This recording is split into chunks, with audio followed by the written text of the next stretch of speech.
Hello? Meredith, Steve, hope I didn't wake you up. I just came home and was wondering if everything worked out all right. Hi, Steve. Yes, we made the deadline. Oh, that's awesome. I feel so bad you couldn't make it. Hope you guys had a nice Labor Day party. Oh, yes. I mean, the band was great, and Mike fell in the pool. Oh, and then Roy got really sick. No, wait, Brian. And then he fell in the pool, too. No, Roy. Wait. Well, I'll tell you all about it at work tomorrow afternoon. I won't be there for 2 weeks, remember? Oh, wait, yeah, but do you really have to? 2 weeks is a lifetime. Yeah, Steve, I really have to. But I will continue testing for Addit. Oh, okay, right, awesome. I better get some sleep now. My plane leaves early in the morning. Okay, Meredith, have a wonderful flight. I'll talk to you soon.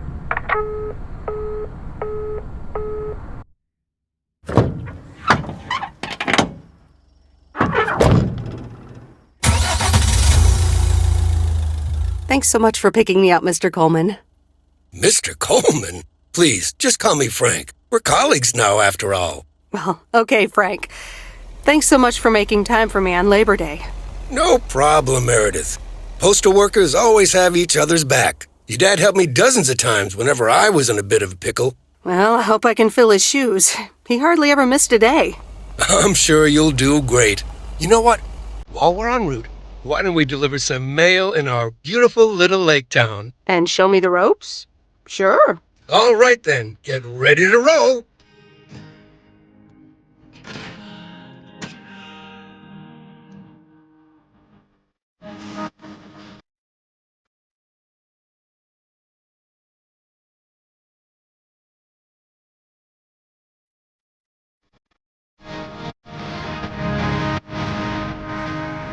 This lake. It's always more beautiful than I remember it.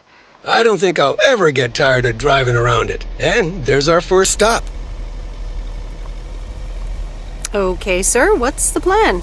Delivering mail is like a walk in the park, with mailboxes. Take this bag, walk to the mailbox, and insert the mail.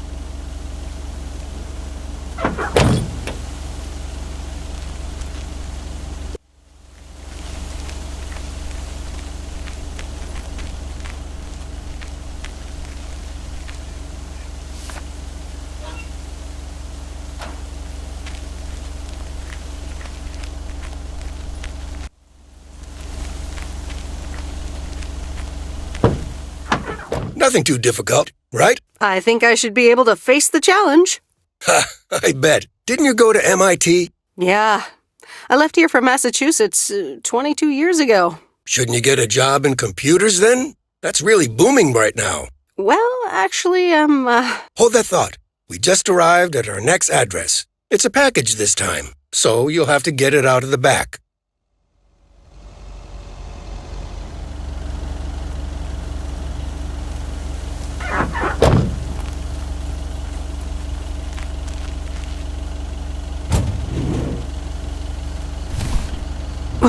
That's heavier than I thought.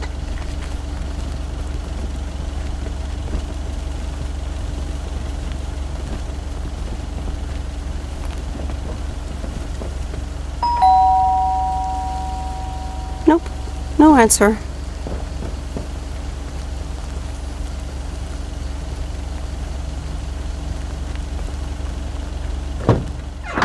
You're getting the hang of it. So, where were we? Computers. Should I buy one? Well, it depends on what you want to use it for. Bookkeeping. I always make a mess of my tax returns.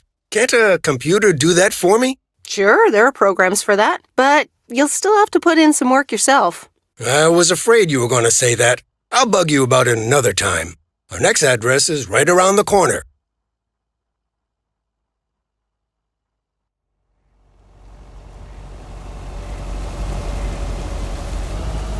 There's no place like home. Sure isn't. Can't wait to get home either. The Mets are playing the Giants. Oh, before I get out, what time do I start tomorrow? 7 a.m. sharp. Just check in at the post office. Okay, Frank. See you tomorrow. Adios.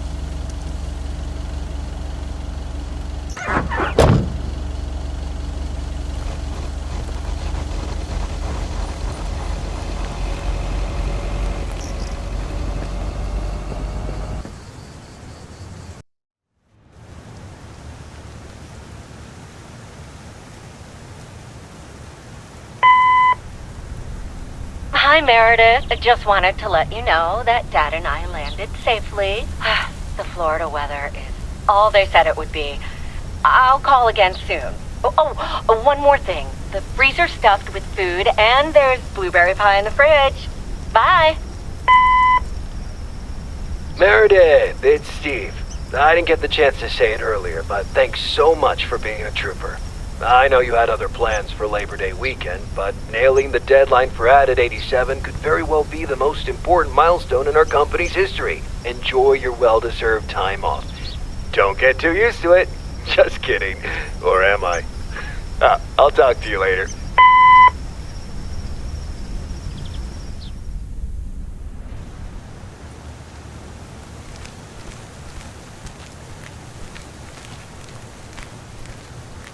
Good morning, Meredith. Ready for your first day? Good morning, Frank. Ready to rock. It's a great day to be on the road. I already filled up the mailbag in the truck, so you're good to go. Oh, I forgot to tell you. There's a map in the cabin in case you get lost. Lost? Me? Bon voyage!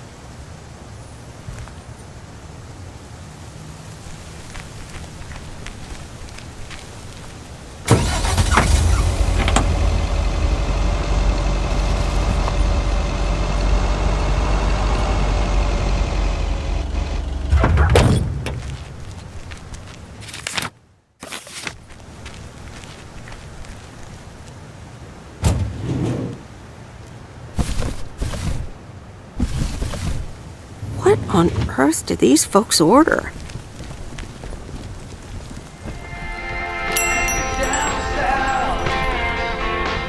Can I help you? Hello, here's today's mail. New in town. Your face looks familiar. Well, I grew up here and then left for college 22 years ago. 22 years ago, back when they called me Nancy Sinatra instead of Nancy Reagan. So now you're back, huh? I know what it's like.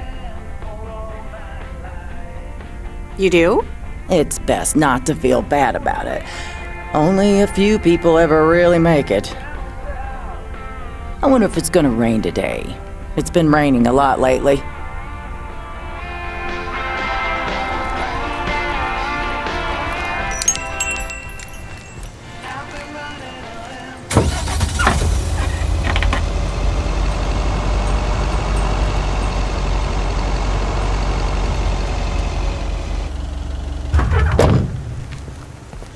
I remember this as the old Sugarman place, but the envelope says McGill. Must have moved away.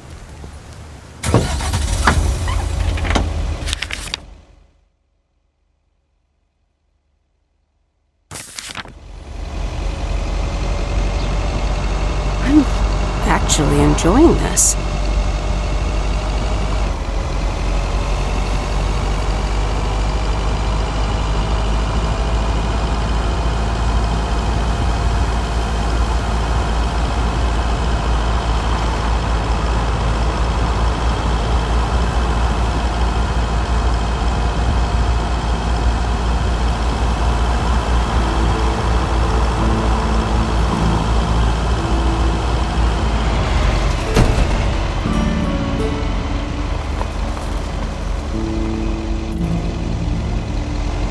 There's Stan's Diner. Wait, it's called Moe's Diner now?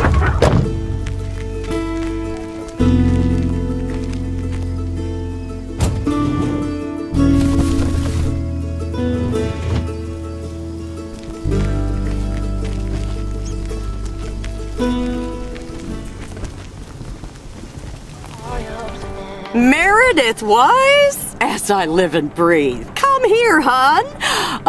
Now, let me look at you. My, oh my. A few lines here and there, and the occasional gray hair. But by gosh, it's you, all right? Wow! Maureen! Long time no see. I feel so old. Oh, don't be like that now. It suits you. Age only makes a person more distinguished, is what I always say. To the mirror. Now come here. Tell me everything. But, Maureen, I do have work to do. I know you're busy, hon. Little Bird told me all about your temporary mail job already. News goes around pretty quickly around here. So, coffee? Something stronger? I warn you, I will not take no for an answer. It's like I'm 17 again, Maureen.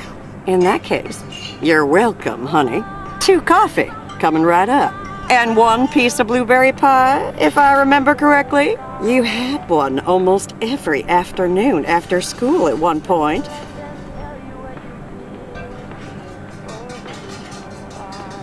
Actually, I try to stay healthy these days. You trying to tell me my pie's a health hazard now, Miss Wise? Ashley, 1 blueberry pie. And Ashley, could you keep an eye on the bar for me for a bit? I'm gonna take my break now. You're a real trooper.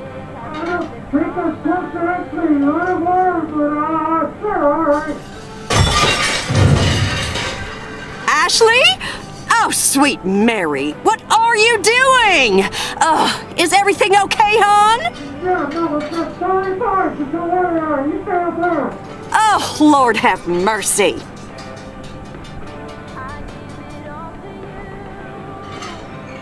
Maybe you should check that out. Honestly, first the roof and now this? That poor kid is like a disaster magnet. I'm sorry, Meredith. Looks like I've got my hands full for a bit. Next time, I want to hear everything, you hear? Don't be a stranger now.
River.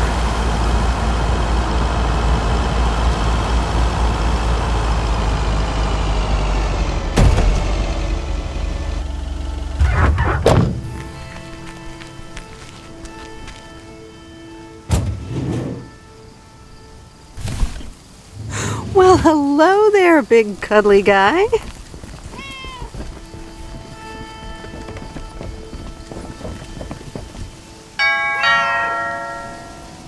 Oh, look, Genevieve, a new mailman. Hello there. What's your name, then?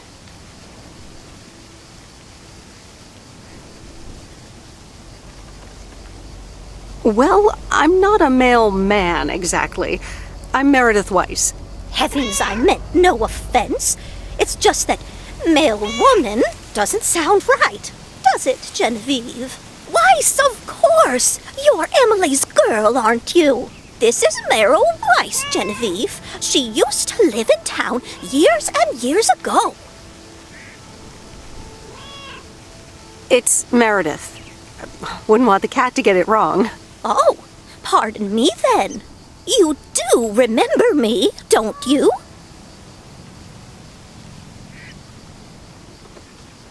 How could I forget Miss Mildred Jenkins? And her cats, of course. Seems like they've multiplied. Yes, I do like cats. Is that such a crime? So what if I have slightly more of them than I used to? Like Genevieve here, and Thomas, and Oliver. Anyway, did you have a package for me then? Yes, ma'am.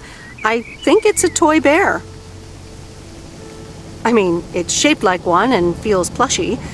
Someone must think you need another animal in your life. Bit of a nosy-posy, aren't you? I know Frank would never feel up the packages.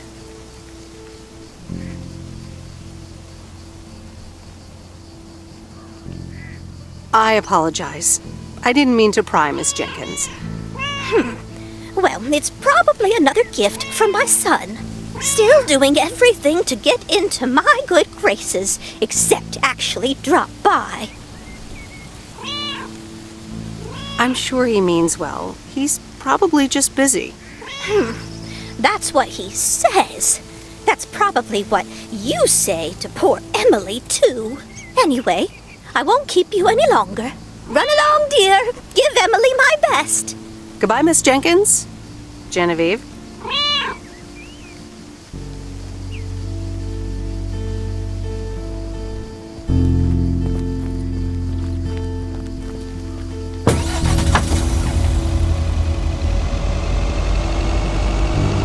In a few days, I won't even need that map.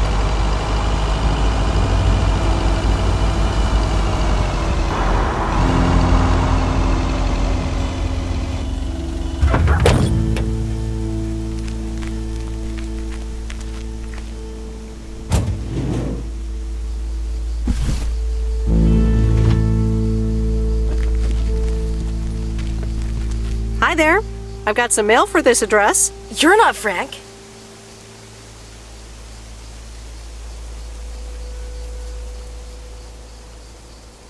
I'm Meredith Weiss. I'll be delivering your mail for a while. And Frank just gave you the keys to the goose? The goose? Yes, your white and wobbly van, duh. I'm Lori. I'm Providence Oaks' mechanic. And I'm the one who keeps the goose running.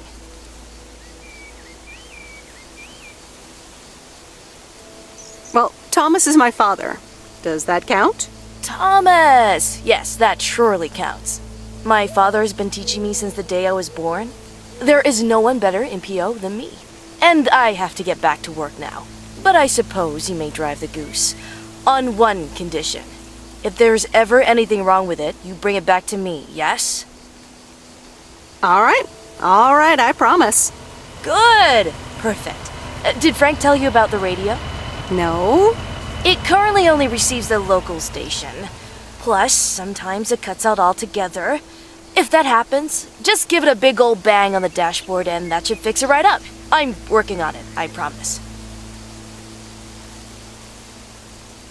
Okay. Thanks, Lori. No problem, Miss W.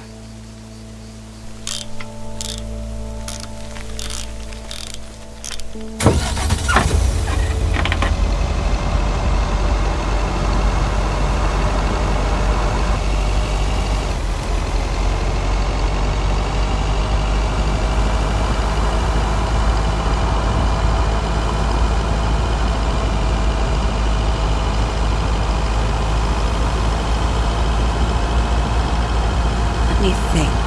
Where was Bear Creek again?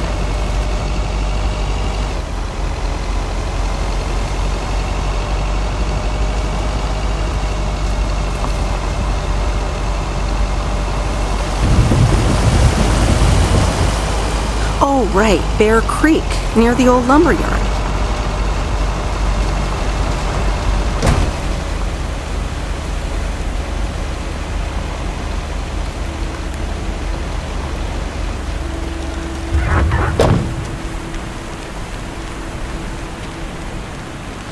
There's a new face. Yes, indeed. As of today, I'll be delivering the mail. Great. I'm Robert. Nice to meet you. Likewise, I'm Meredith. And here's your mail. Thanks. I better open this right away. Oh, what the? That doesn't sound good. Crap. That's what it sounds like. Bull crap. Freshly baked bull crap.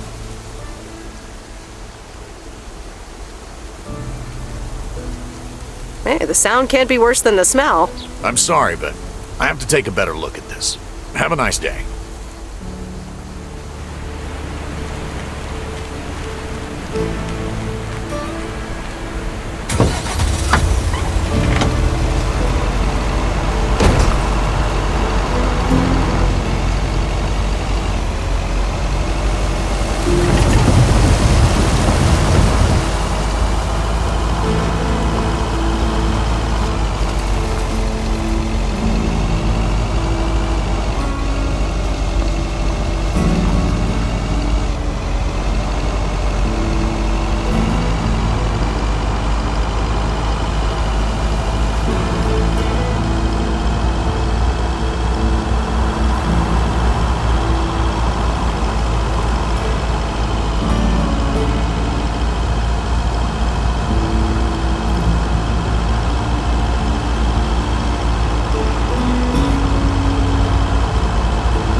I'm calling it a day.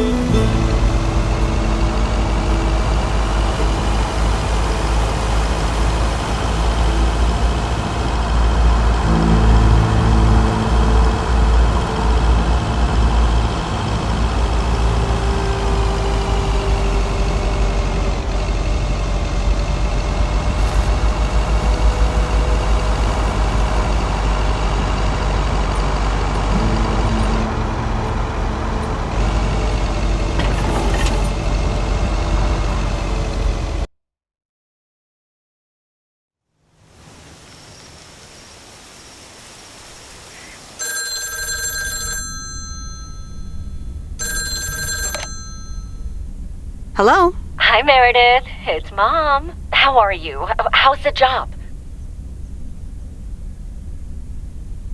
Hi, Mom. I'm doing great. It's so relaxing to be outside and drive around. That's great to hear. Dad says it's strange not having to drive the truck anymore.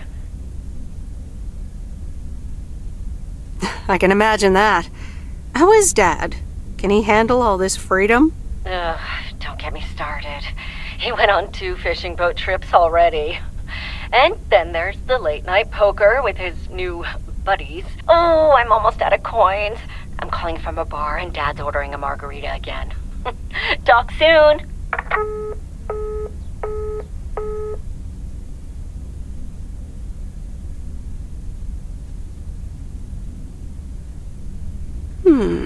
Let's see what's on TV tonight. Previously on Bon Appetit. Has anyone seen Henri?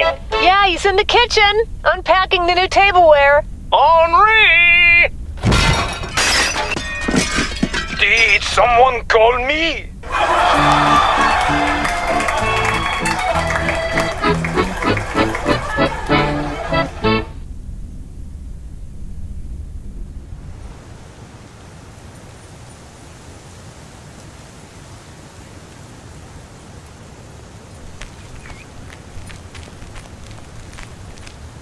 Good morning, Providence Oaks. We're starting the day as we always do, with a PO positive or pet peeve.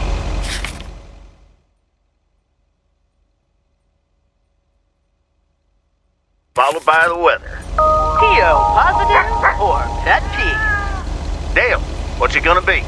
It's a positive all the way, Jack. I went to Moe's Diner yesterday, and I don't think I've ever had blueberry pie that tasted so good. Thank you much, Dale. That makes me want to get a piece right now. But the weather's first. We'll start off sunny with a few clouds later today.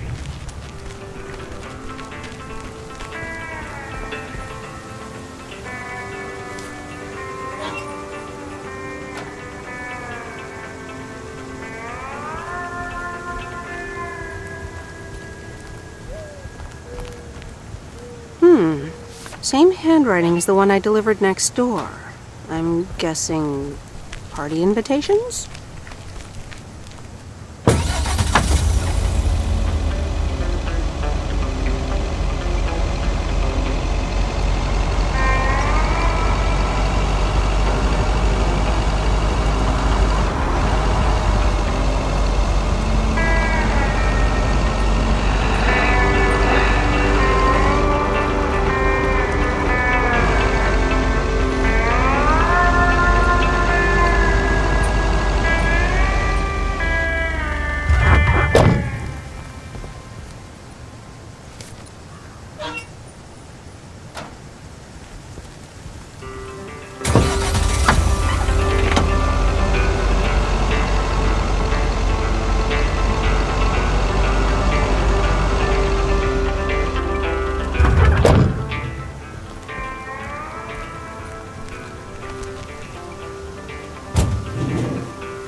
Commander Grace, we have established communication with ground control. How do you wish to proceed? Tell them we landed the rocket. Ground control, we have landed the rocket. We will now begin our experiments. Package for the Evans family? Just a minute. Commander Grace, permission to explore? Permission granted. Yep, we're the Evans family. Could I just take that real quick? I'm kind of in the middle of a lunar landing. Sure. Here you go. Nice helmet, by the way. Why, thank you. I actually modeled it on the Apollo 11 crew outfit. Wait, what? Meredith? Guilty as charged. I'm sorry. Who are you? What? For real? You don't recognize your old best friend when you see her? Wait a minute. Kay? Great. And now I busted my colander. I knew opening the door in this thing was a bad idea.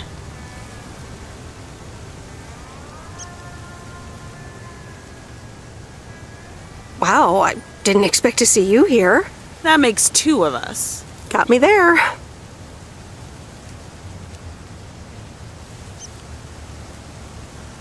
You're Kay Evans now? Don't sound so surprised. But yes, I married Barry Evans. I'm sure you remember our high school star quarterback. Mom! Be right there, Commander Grace! Scanning for alien life forms. That's my little scientist back there. She's crazy about space travel, as you may have guessed, even after the whole Challenger thing. Sounds like you're doing great. I'm happy for you. Well, obviously a lot can happen in 22 years. So... I guess so.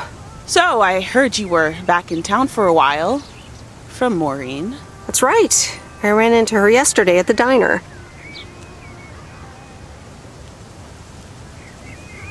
Your Uncle Stan wasn't there, unfortunately. I must have just missed him. Nope.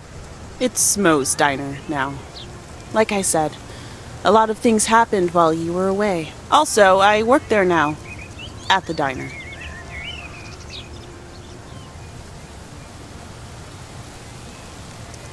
Taking over the family business, eh? Let's compare notes. Yeah, we'll see. Ready for liftoff! Listen, I'm sorry, but I don't really have time for this right now. Can't get stuck on the moon on my own, and I have to get ready for work. See you around, Em. Good to see you, Kay. Evans! Commander Grace, hold up! You'll never guess what I just found. You can say that again.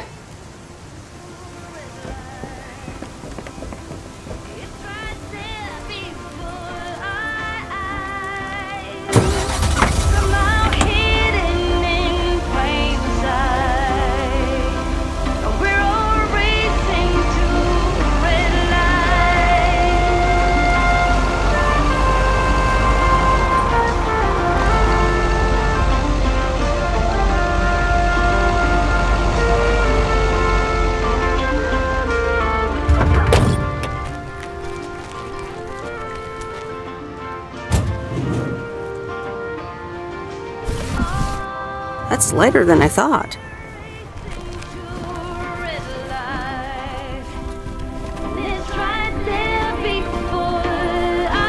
Welcome to the Flick Shack. How can I help you? Got a package for you, ma'am. Hold on. You're our new postal worker? Talk about not looking the part.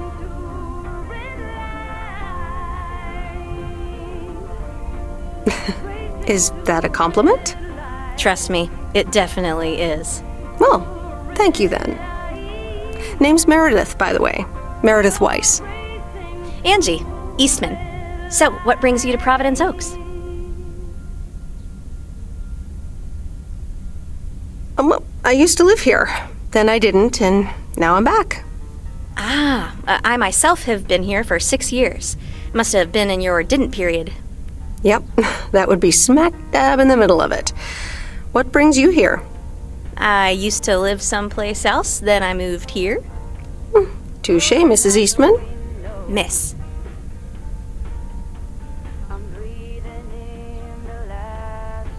So your dream was to rent out videotapes? Not a dream, per se. More like a vision. Figured in a sleepy town like this, people don't have much to do anyways. Might as well watch a flick, right? Well, other than enjoy the scenery. Scenery schmeary. Why stare at a boring lake when you can go to outer space and watch the Death Star get blown up? Maybe I should watch more movies. Well, it was nice meeting you, Miss Eastman. Call me Angie. And here, someone just returned this, and it should be right up your alley. The postman always rings twice?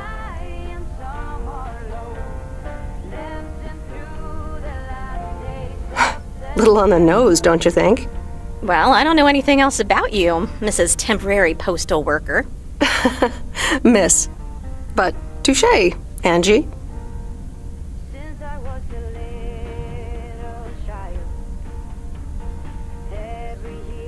All right. I'll check it out if I have the time. Take your time. This isn't exactly the most popular flick in the shack, and there's plenty of choice regardless. Okay. Well, it was nice meeting you, Miss Angie. Same here, Miss Meredith.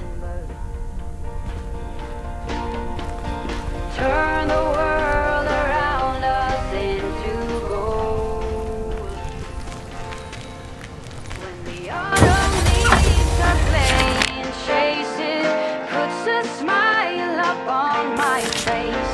They leave their branches one by one and whirl around there just for fun. Some are faster, some are slow, and some are high and some are low. Dancing through the last days of September. I wonder where they're going. The flight of swallows sailing through the sky. There's no way of knowing, but maybe someplace far from you and I. Hey, Mom and Dad have new neighbors. Ziegler, huh? Don't think they ever mentioned them. They leave their branches one by one and whirl around there just for fun. Some are faster, some are slow, and some are high and some are low. Dancing through the last days of September. The autumn leaves are playing chases, puts a smile on. Meryl, dear, so glad you could come by. Oh, it's quite the emergency. What's wrong, Miss Jenkins? It's poor little Mortimer. He's fallen ill, I think. 1 minute he was full of life. The next he just wasn't.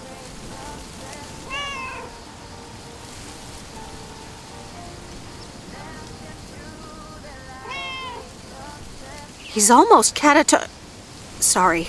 Heard it when I said it. Please, Meredith, be a dear and take poor Mortimer to Mr. Mackey. He runs the bait shop by the lake. He'll know what to do. Sure, I'll get right on it. Here, little kitty, come on. Wonderful. Be nice to Meredith, Mortimer. Don't shed too much hair in her van now. Bye, Miss Jenkins. Bye, Meredith. See you soon, Mortimer. You need me. I'm telling you, I'm here to stay. Looking at your castle, I'm pretty sure you're safe, but still afraid.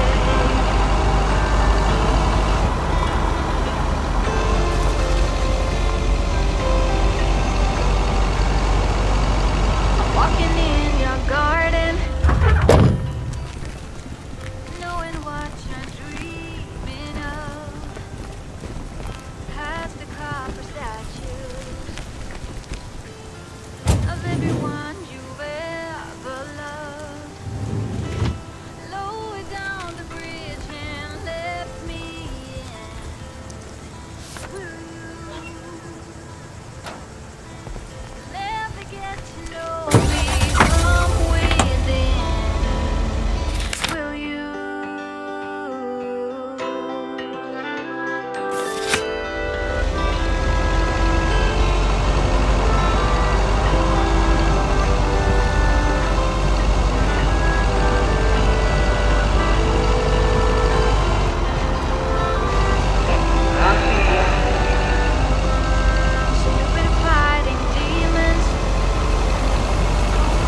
Mr. Mackey, I know you're closed, but What? I'm Meredith Weiss.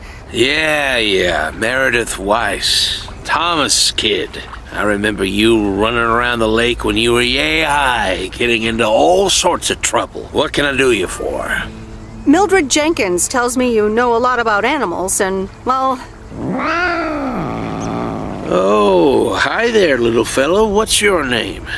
Apparently it's Mortimer. Well, pleased to meet you, Mort. He's a little sluggish. Has Millie been feeding him cupcakes again?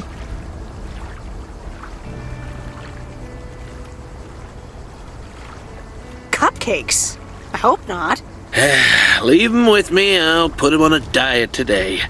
Maybe even catch him a fish if they're biting. With any luck, he should be up and running in the morning. Thank you, sir. By the way, how are you? I'm fine. You go back to running around that lake, Miss Weiss. Okay. Bye, Mr. Mackey. Bye, Mortimer.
Meredith, hi. Oh, hi, Steve. How are you? Busy as two peas. Added 87 is really getting there. Hey, listen, you got plenty of time, right? I guess, but that's nice for a change. Awesome, I need a favor. I sent a bunch of files your way. It's the retail pitch for Added 87. It's good, but not great. It needs your magic. Do you think you can add it? Huh?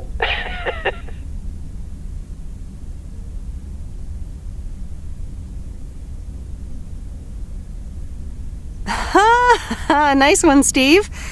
When will the files arrive, and when do you need the feedback? Oh, well, it should arrive tomorrow, and I need it yesterday. I could just send it to your post office, right? Yep, can't miss. Awesome. Mail it back to me as soon as possible. Priority mail. Thanks so much. Oh, I gotta run. Okay, Steve. Oh, one final thing. Now let this marinate. Add it 87, add anything you like. It's fancy, right? Yeah, don't tell me now. I got a jet. Bye.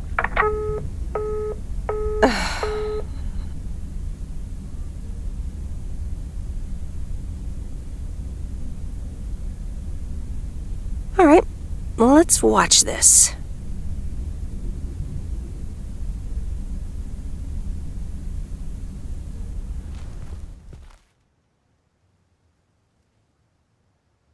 Oh, Steve's parcel. And a note from Tess. Hey, Em. Hope you're doing well. Steve told me you'd want to read through this monstrosity. Not sure if you really said that, but have a great time there anyways. Take care. Tess.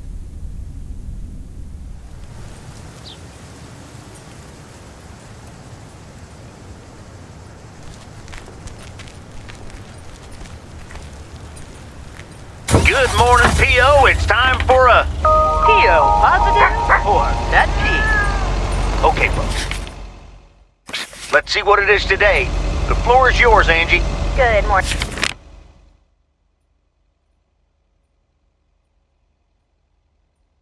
Jack, I've got a pet peeve. Returned videos that have not been rewinded.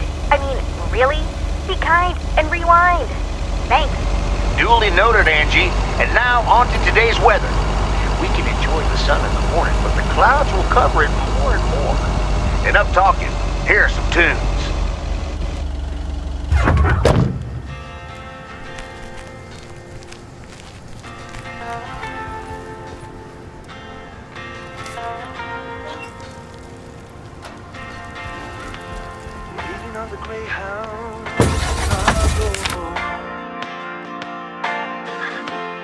I've got all my bags packed up, ready to leave. Everybody here is waiting for something. I'll be on my way, I'll make it there by New Year's Eve. Stop dragging your heart around, baby. Stop letting the chances slip by. Stop staying another day, baby. Wave your whole life goodbye. Got myself a job well in Chicago. Not too much to go on, but I'll make it fine. Ooh, still anything's better than just hanging around. Stop dragging your heart around, baby. Stop letting the chances slip you by. Stop saying another day, baby.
All right, I'll leave it on the doorstep.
Hi, Maureen. Hi, hon. How are you doing this fine day?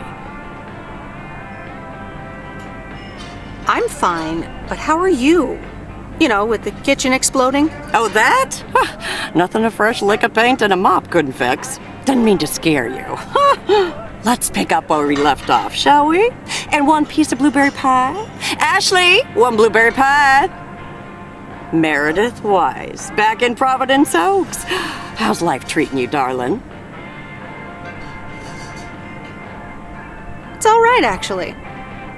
I delivered a package to Kay at her house earlier. Yeah, she told me. How did that go for you?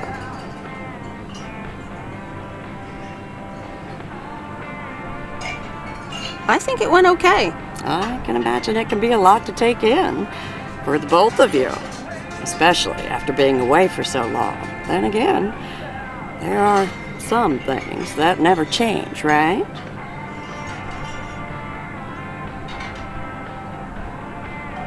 Well, this diner sure did. Glad you noticed. I like what you did with the place. Yeah, I decided it was time for a change. Didn't feel the same after my Stan died. World keeps turning. Gotta keep moving along with it, right? Oh my gosh, Maureen, Stan died?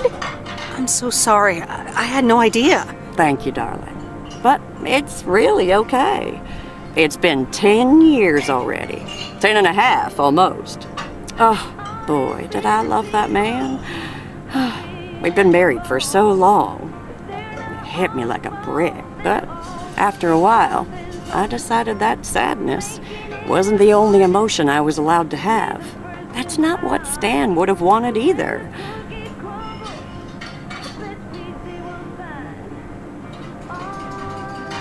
Sounds like you went through a lot. Thank you, hon. I do appreciate that. Anyway, you have to get back up. So I did. For me, but also for Kay. She took her uncle's death pretty hard. I wish I'd known. Sorry for dumping all that on you like that, darling. Gosh, look at your face. I'm a bit surprised you didn't know. Didn't your parents tell you about it? Or Kay?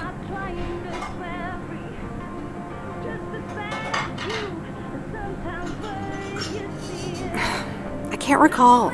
Oh, it's okay, hon. I honestly don't give a hoot about any blame game. We all have our lives to live, but Kay's been through a lot. Nursed her uncle through his illness, helping me out. I think seeing you again shook her up a little, is all. She must have missed you during those days. I can imagine.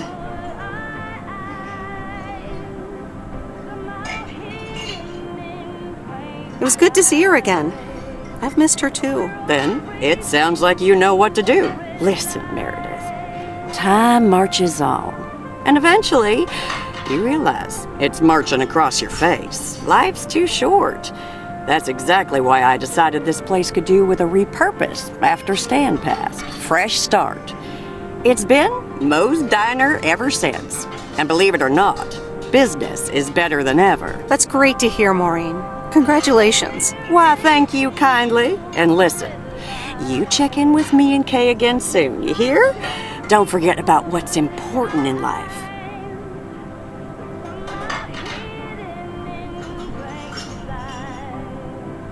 hand on my heart, I will return as soon as I have a delivery. Or sooner. Huh? I'll hold you to that. You bet. Bye, Maureen.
Hi there, Mr. Mackey. How's Mortimer? Oh, good day, Meredith. Mort's fine. As I expected, it was just a little indigestion. A good night's rest and a bit of lake trout in the morning has done the little critter a world of good. Excellent. Miss Jenkins will be pleased. Let me take him off your hands. All right. Bye, Mort. Anything else, Miss Weiss? Enjoying yourself so far?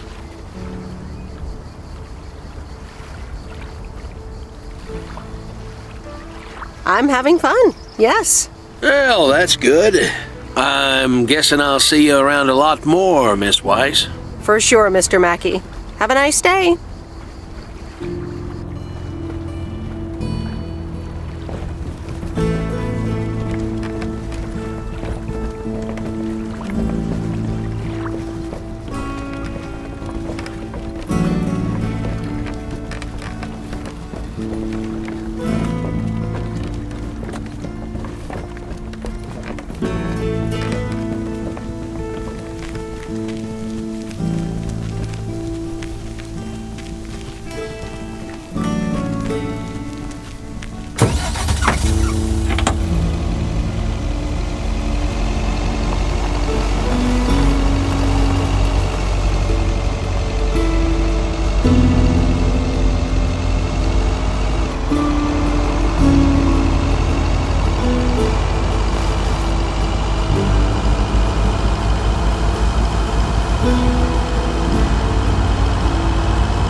Look who's back.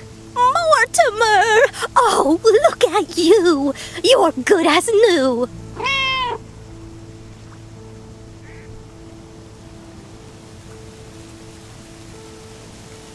Yeah, Mr. Mackey did say not to feed him cupcakes.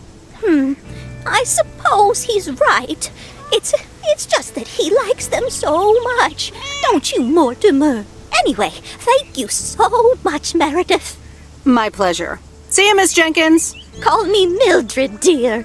Say goodbye to Meredith, Mortimer.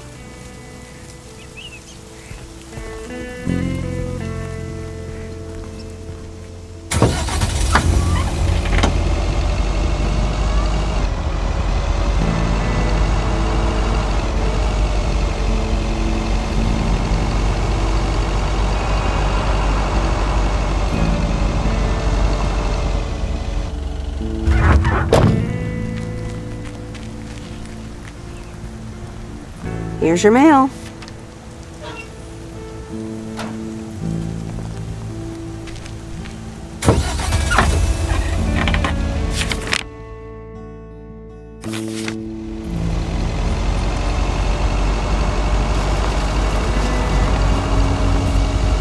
Oh. This is close to where I had my first kiss.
There's a face I remember.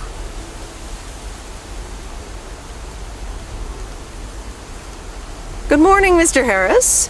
Hey there. More paperwork with my name on it? Take a look for yourself. Thanks. Oh, it gets worse every day.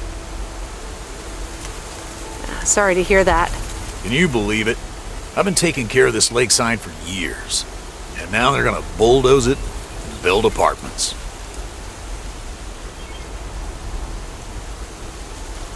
Sounds like a great place to live, though. That view. If you want a nice view, take a picture.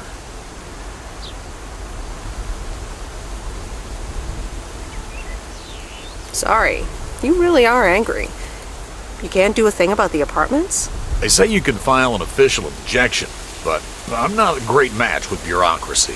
I'd rather get the chainsaw and cut down town hall. Whoa, whoa, whoa, easy now.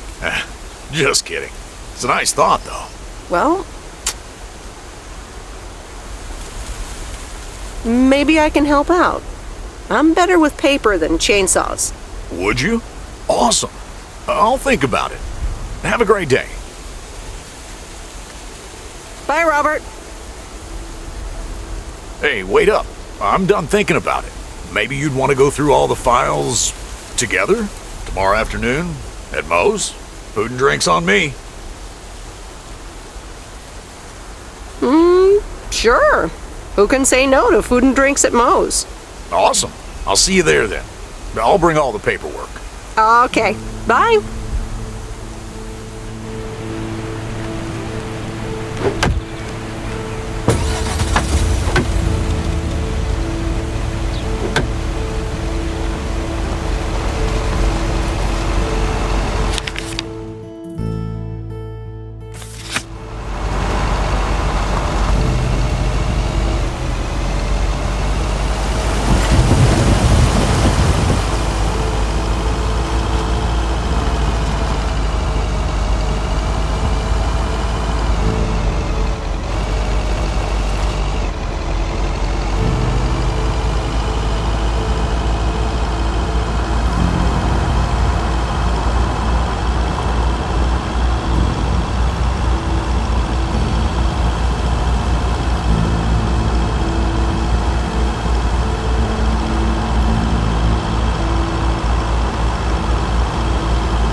No, Angie Eastman, you can't really create a woman with a computer.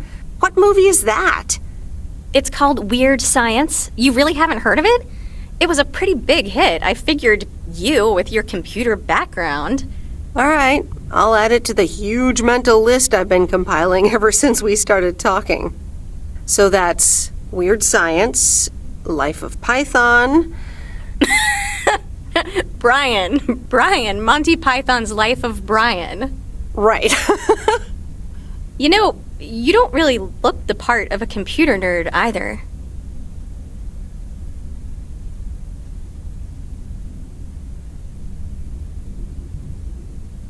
Well, I'm off duty. For a while. Good for you. So, any particular reason you're not at the nerd factory anymore?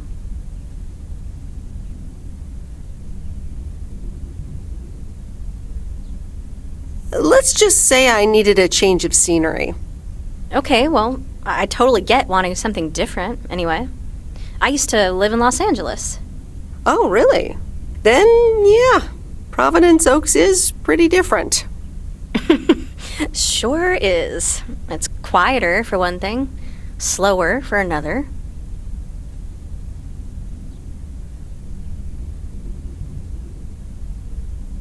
So tell me about this plan of yours. Is the suitcase part of it? Oh, right. It's simple. I want you to distribute movies all over Providence Oaks. You mean for free? Yeah. You know the town, you're starting to know the people. Not all of them have VCRs yet, but that's why God invented movie boxes. And by God, I mean electronics companies. Look, it's a VCR in a box, and it's portable too, so you can take it to anyone. Wow, never seen one of those before. I've made a list of potential customers and the movies I think they'll like. All you have to do is just deliver the movie box with a movie of their choice. Then you go and pick it back up once they've watched it.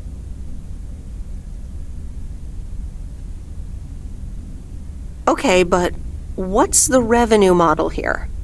Oh, you! Not everything is about money. It's about promoting the store. Which I guess is ultimately about money. Here, I'll give you these two to start. These are for Lori. You know her, right?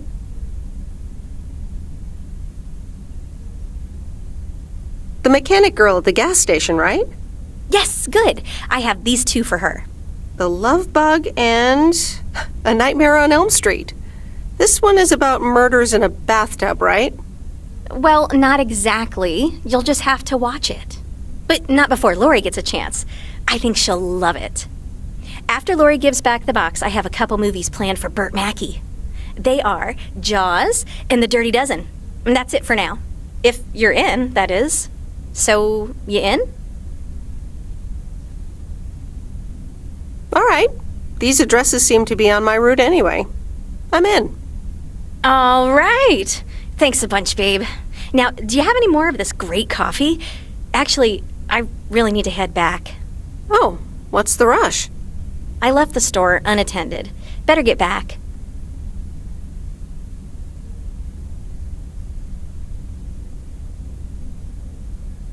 I understand. Talk to you soon? Absolutely. Bye, babe.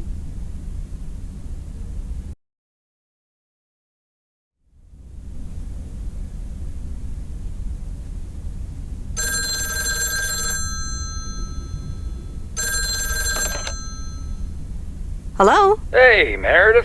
Hey, Dad! How's life? I heard something about poker, fishing, and margaritas.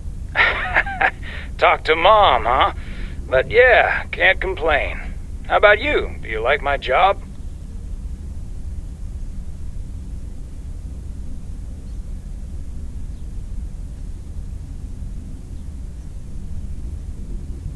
I'm starting to love it. Being on the road, the freedom, the people. That's great to hear. Frank's quite the character, huh? Frank's quite the character indeed. He said you helped him out once. More than once. Well, what can I say? He likes baseball a bit too much. He places a bet every now and then. Nothing too serious. And what about Burt Mackey? Burt. Burt doesn't like to talk much. but he's got a heart of gold. Stay on his good side. Speaking of staying on the good side, your mom's telling me to hurry up. We're going to a movie. Okay, Dad, don't keep her waiting. What movie? Stand By Me. About 4 Oregon boys in the 50s. Right up my alley. Sounds good.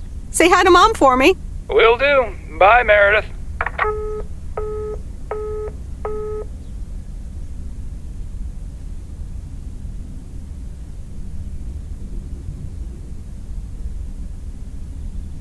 All right, here we go.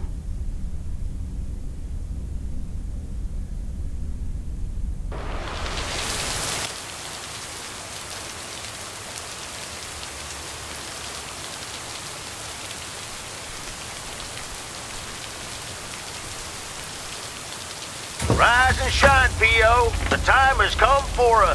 P.O. positive or nut tea? Today's contribution is from Mildred, the senior authority on pets and thieves. It's a positive this time, Jack. My cat Mortimer was feeling ill, but thanks to Bert Mackey and our new mailman, Merrill, he's in great condition again. That's fantastic news, Mildred. Now let's see if it will keep raining cats and dogs.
Here's your mail.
Wait, where's the package?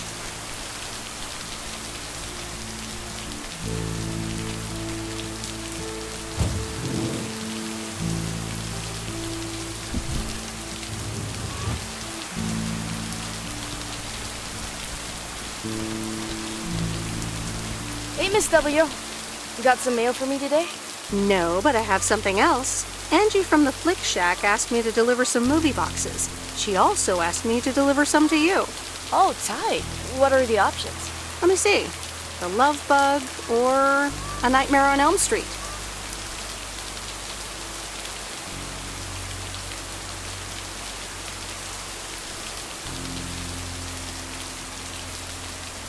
Oh, that last one might be too scary. Too scary. I'm almost 16, Miss W. I can take a horror movie. If you say so, Lori. I wouldn't want you to get any actual nightmares. I promise I won't get any nightmares. So you'll pick A Nightmare on Elm Street? Give me the Love Bug. I thought you didn't want that one. Ugh, I don't. But if my parents catch me watching Elm Street, they'll ground me for a week. I wish they'd just take a chill pill and see that I'm basically an adult. I fix cars. Oh, no, that's too bad, Lori. Maybe you can watch it at a friend's house instead. No, I'm homeschooled. There aren't many teenagers here, as you may have noticed. So I don't really have any friends to watch it with. So it's a love bug for me.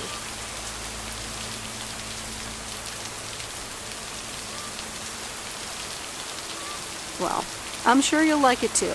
You'll get to see A Nightmare on Elm Street one day. I guess so. Thanks, Miss W. Have a nice day.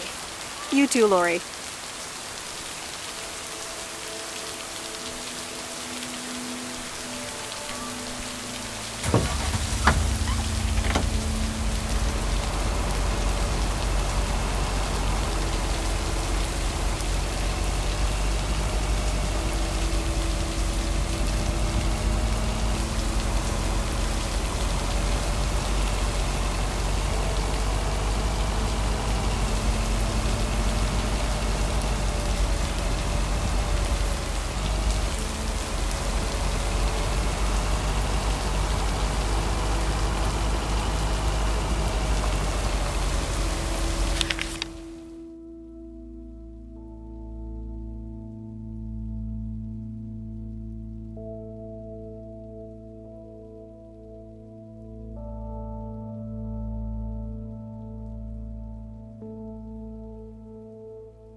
Hello, sir. I reckon that's a parcel with my name on it. If your name is Jack Reynolds, indeed. Indeed I am. And I reckon you're the new postal worker? I reckon you could say that. Well, thank you much. New around here, I reckon. People call me JR. I'm a farmer and DJ. I'm Meredith. Nice to meet you.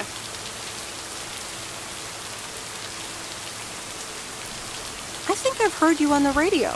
You did, eh? Well, it's what I like to do. I had some spare time and a room in the shed, so I figured, why not?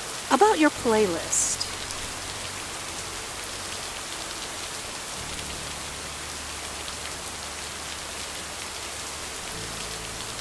I think it could use some more songs. Indeed, indeed. Working on that. But I'm in the middle of a potato harvest. don't have much time. Hey, listen, postal worker Meredith, I need to get back to work. Can you do me a favor and give this envelope to Frank?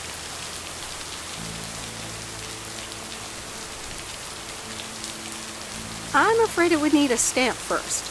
Oh, well, I'm afraid I don't have them here. You know what? I'll make an exception for you. Thank you so much.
Hi, Kay. Delivery for the diner. Hey, Meredith. Sure, just put it on the counter, would you? Kay, about the other day. What about it?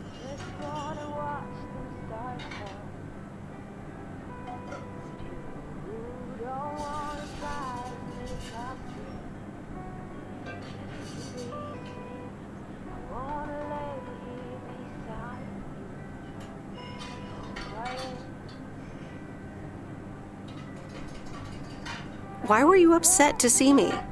I don't know. Maybe because you never replied, even though I wrote and called you?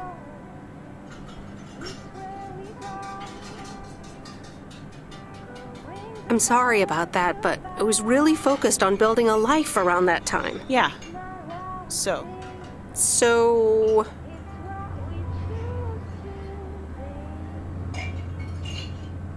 I talked to Maureen. Let me guess. You got a piece of Maureen's wisdom too, eh? Why doesn't that surprise me? That explains why she wanted me to take over today's shift, then. She told me about Uncle Stan. I'm so sorry. Thanks. It was a long time ago, but I appreciate it. It's not the same without him.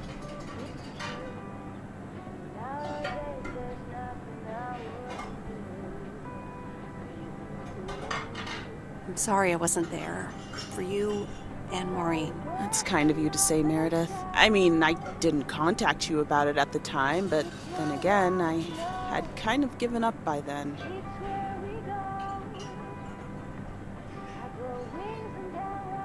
Honestly, I was so overwhelmed back then. With university, then work, you know. I get it. There's always a reason for things to go the way they do.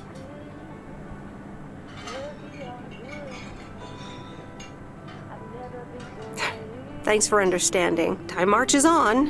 What did Maureen always say about that again? One day you realize it's marching across your face. Oh, Mo. Some things never change.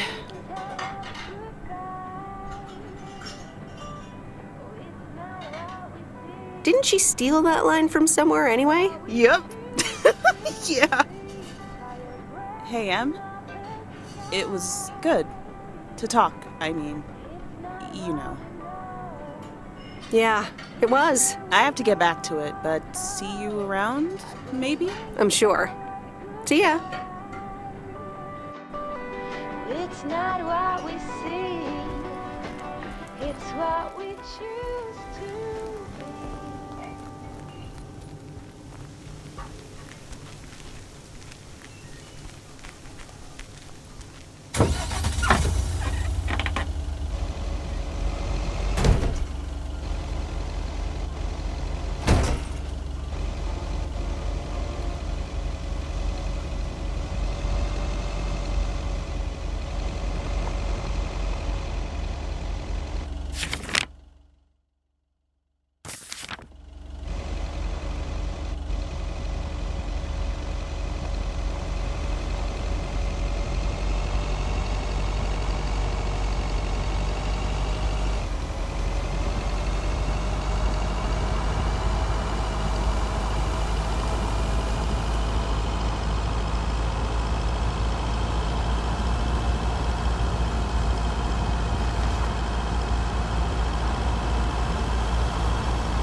Well now, Meredith and Robert.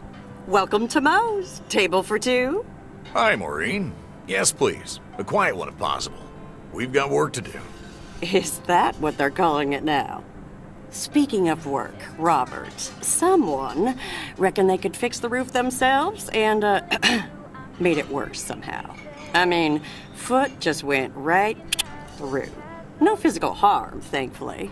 The roof! Yes, I promised to take a look at it. Let me check out the damage real quick. Be right back. Thanks, darling. Sure is one of the good ones right there.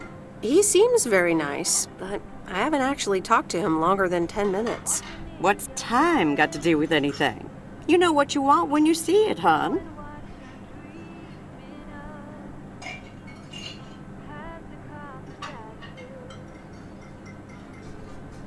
Haha, Maureen. Speak for yourself. Well, I guess there might be a bit of projection involved. Well, who can blame me, right?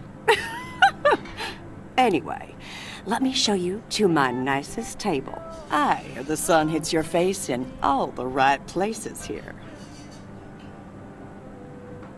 Okay, so what you're saying is there's a couple of things we can do, but no chainsaws. Definitely no chainsaws, for the moment. It's just that the remaining options will take time, effort, and patience. Well, that's 1 out of 3 for me. Can I get you lovebirds? Anything else? Maureen, really? I could always decide not to fix your roof today, you know? Don't worry, Robert. I know Maureen. I'm sure she doesn't mean anything by it.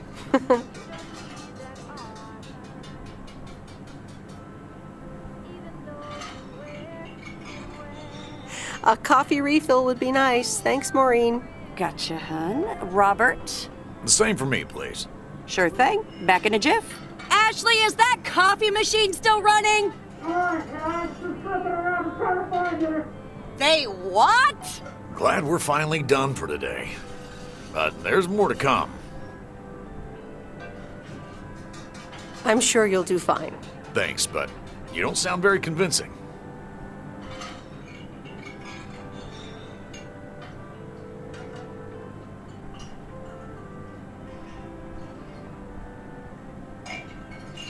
To be honest, you probably need some extra help. Is that an offer? Yeah, sure. Okay, you two hard-working individuals. Here you go. Thanks, Maureen. More coffee. How could anyone survive without it? So, how's life in PO so far? It's only been a week, but so far so good. Yeah, I've been here a bit longer. Time sure does fly.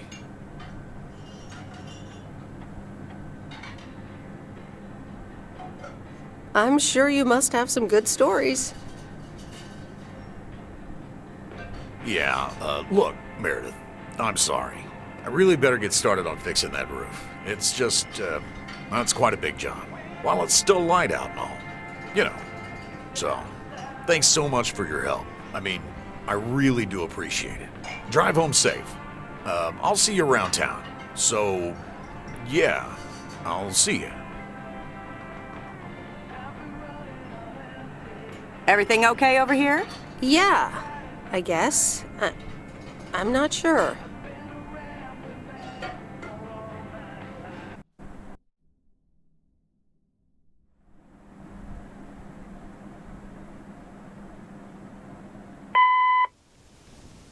Good day. My name is Walter Morgan. I'm from the Postal Service. I'm calling with regards to compliance to policies and guidelines, such as the use of Postal Service property, code of conduct, and so on. I will be in touch again soon.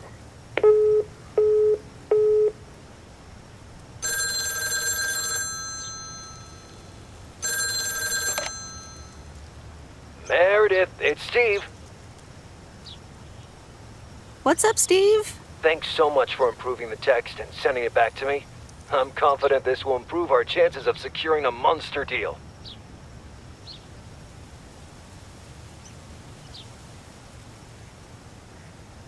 It better help. It wasn't the most fun I've ever had. You won't regret it. It's a monster deal. The big retailer, big money, big prizes. A monster deal? That is so awesome! Big money, big prizes. Whew, I need to calm down too. Well, yes, calmness is needed. Eyes on the prize. The next steps are me going to meet up with them this week. Discuss terms. Eye of the tiger. Go get him, Steve. Thanks, Meredith. Speak soon.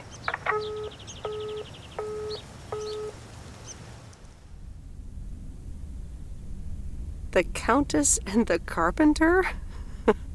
Really, Mom? Oh, well, let's give it a read. The Countess and the Carpenter. Chapter 1. A more disastrous entry to her new home was scarcely imaginable for Cecilia Schultenbrow. The left wheel of her carriage collapsed right as she entered through the gates of the magnificent Raubenstaben estate. She tumbled upside down, hurt her head, and worse, her hat was ruined. Suddenly, she heard the deep, strong voice of a young man. "Are you all right, madam?"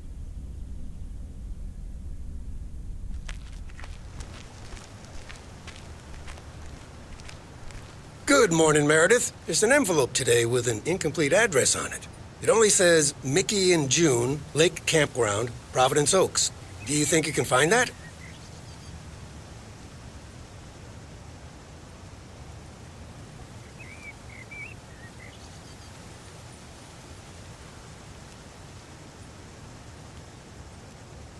Yeah, I think I know where that is. All right. Have a great day. Thanks. Oh, by the way, Frank, I wanted to ask you something. I will not babysit Mildred's cats. No, it's about something else.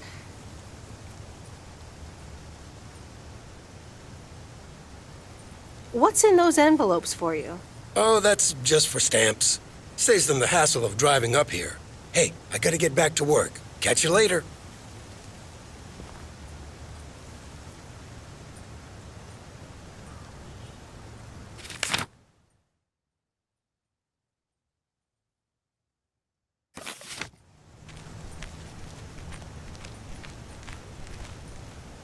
Morning, P.O. How about a pet peeve to start the weekend? Or will it be a positive? Tina Banks has the answer. P.O. positive or pet peeve? Jack, I've had this pet peeve for years. We've got a beautiful lake and a nice boulevard, but why don't we have one of those coin-operated binoculars? I like the idea, Tina. Let's take a closer look at today's weather now.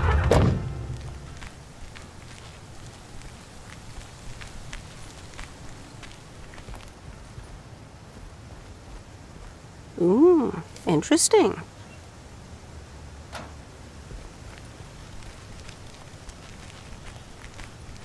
I've got all my bags packed up, ready to leave. Everybody here is waiting for something. I'll be on my way, I'll make it there by New Year's Eve.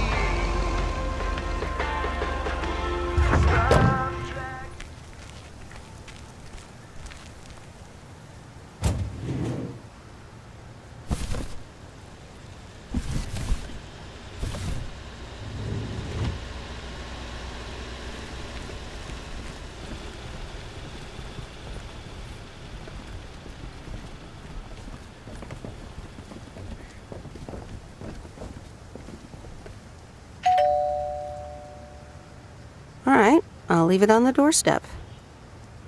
All right, on to the next one.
Everybody here is waiting for something. But I'll be on my way, I'll make it there by New Year's Eve. Stop dragging your heart around, baby. Stop letting the chances slip you by. Stop staying another day, baby. When you're old, not goodbye. Got myself a job plan in Chicago.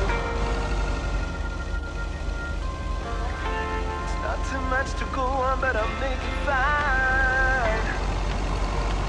Ooh, still anything's better than just hanging around, yeah.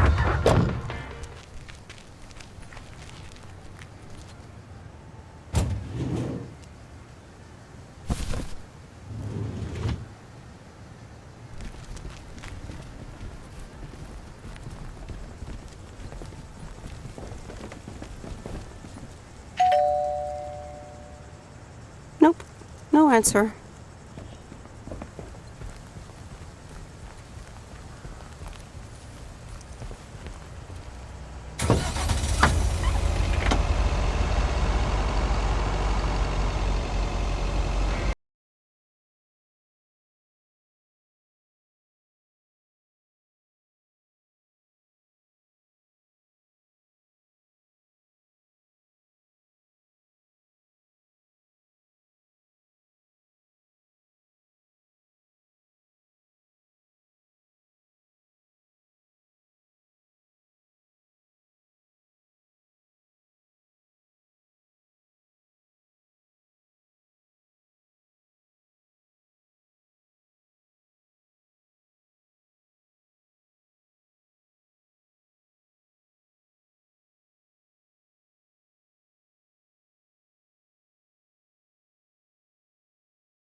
Hi, Angie.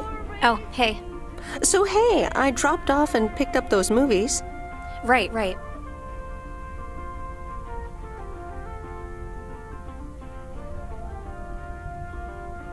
Is everything okay? You don't seem your usual peppy self. You don't know me, Meredith, okay? This can be a stressful job. Oh, easy there. I just did you a favor, remember?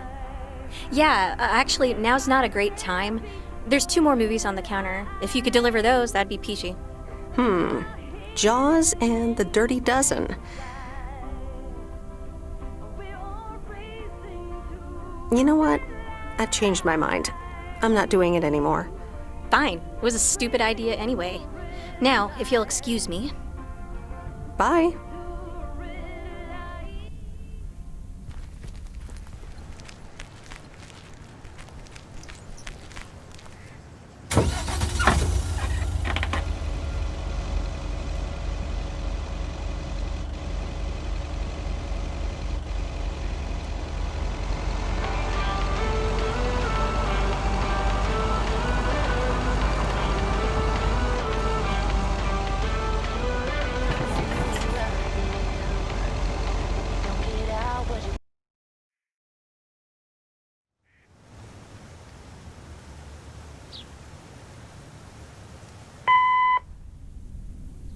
It's me, Kay. Wow, I just, instantly dialed your parents' number. Superpowers! Probably just muscle memory or something like that, right? Or maybe it's like that thing where you smell something and it instantly triggers this mega old memory you didn't even know you had. Know what I mean? Oh man, I had that once when Barry bought me lilacs, and the smell instantly mentally teleported me to when I was 6 years old and fell out of a tree. And I ended up with all this lilac-smelling tree gunk all over my face. You remember that, right? What if it's like that with old phone numbers? You go, must dial M, and then your brain just triggers your fingers to dial? Man. Anyway, I didn't call about that, obviously. I was thinking of maybe taking a stroll around the lake this Sunday, clear my head, and then Maureen suggested maybe you'd like to tag along. Not that I'm asking because of Maureen, of course, just thought it might be fun to check out the old hangouts and the lake sites and all. If you do want to join, I'll be at the watchtower overlooking the lake at 11 a.m. Sunday. I'll probably hang around a bit, so I'll see you when I see you. Sunday morning watchtower. Be there or be square.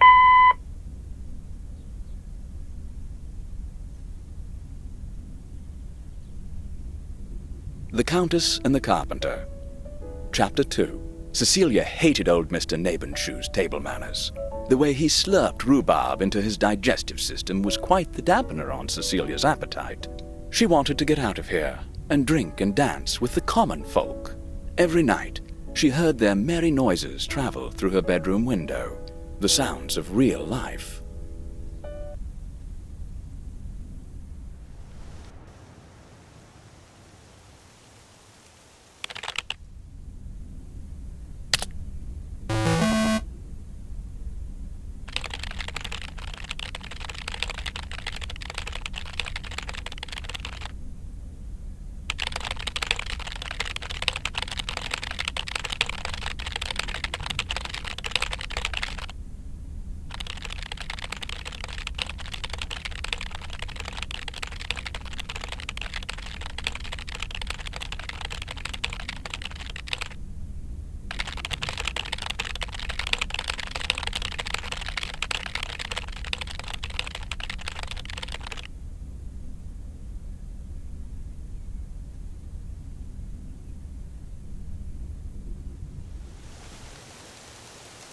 Hey, M! Up here! Hiya! Should I just come up? Come on up! You just have to watch your step on the third ledge. Should be good. I have to what? On the what now? It's fine. Cross my heart and hope to die. Scout's honor.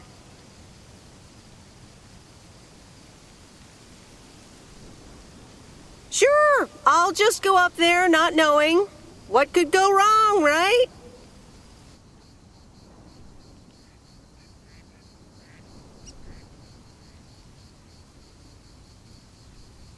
Phew.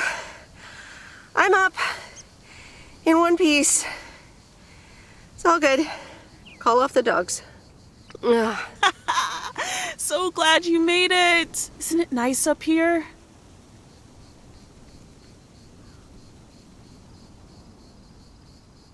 Sure is. Oh, that view. Gets me every time. Sounds like you're starting to remember what's great about PO.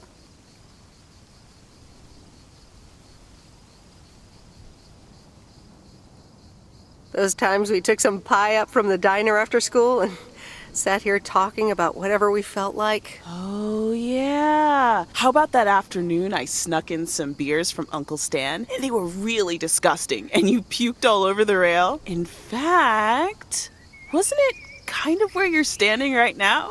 Oh my gosh, it totally was. Ew!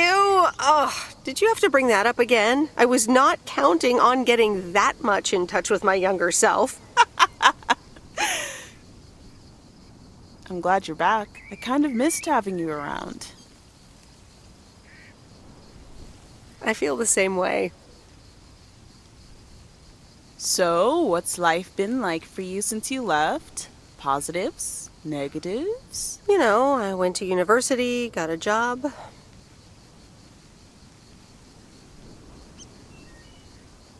I basically worked my butt off the entire time. That's both positive and negative, I guess. Oof. That doesn't sound like a sustainable life plan there. You okay? Yeah, it gets a bit busy sometimes. I can imagine Providence Oaks is less complicated. Well, maybe it is, and maybe it isn't. Ooh, that sounds juicy. Is this about something or someone?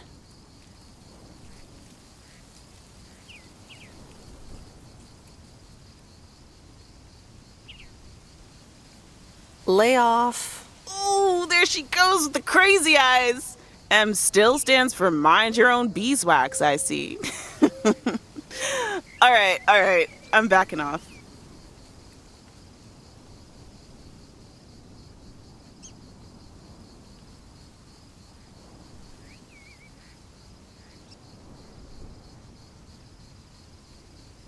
What about you?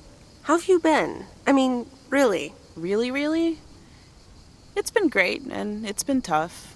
You know, I guess it's like that for everyone. I mean, I wanted to go to art school, yes, but turns out I wasn't good enough, or at least that's what they told me when I applied. So I decided to stay and do my own thing. Make music, perform and stuff, you know. I picked up some shifts at the diner, Barry and I reconnected, we got married, and then Max came along. You haven't met him yet, have you? He turns 13 in a few months. Time flies. Anyway, having Max gave things a different rhythm, but I still continued with my music. Even managed to get a bit of a buzz going in Portland. Lined up a few interesting gigs. Tough to balance, but fun.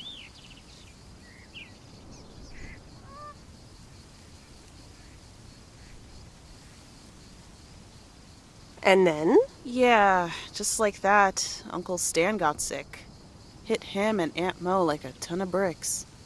It was crushing. There I was, just about to get somewhere with my music, but I just couldn't let them down. So I stayed. Helped out nursing Uncle Stan, picked up his shifts at the diner.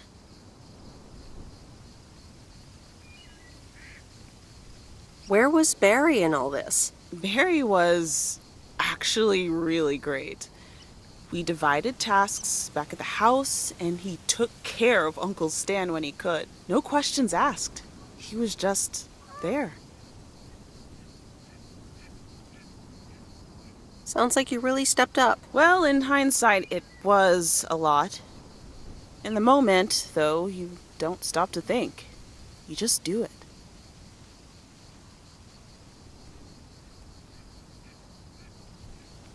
And what now? Well, Mo has offered a couple of times to put my name above the door at the diner. Up until now, it felt like too much. Too soon. Too definitive. But I don't know. Maybe if she asks again, I'll think about it.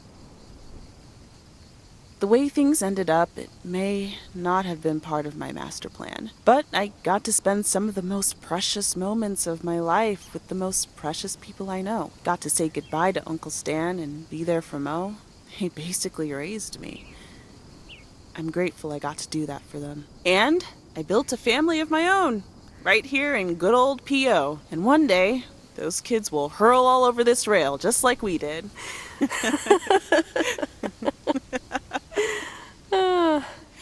So yeah, it's been tough, but looking back, I wouldn't trade any of it for the world.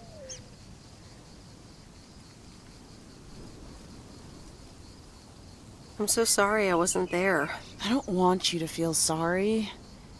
We all have our own lives to live, right? I mean, I guess you could have done more to keep in touch. You were really kind of a turd in that respect, I have to tell you. But that's life, right? It's in the past. I'm just glad you're here, right now, looking at the lake with me. It's good to know it's never too late to make new memories. Amen to that. I'm glad at least one of us grew up to be a well-rounded individual. Is there a manual I can borrow? Well, after you left, I had to raise myself, didn't I? So, ready to descend to the world below?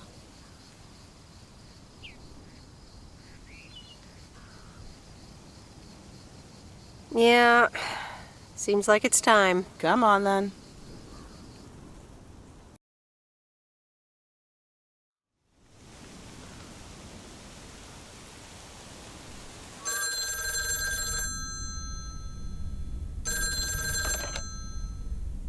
Hello? You're speaking to Monster Deal Central. How may I help you?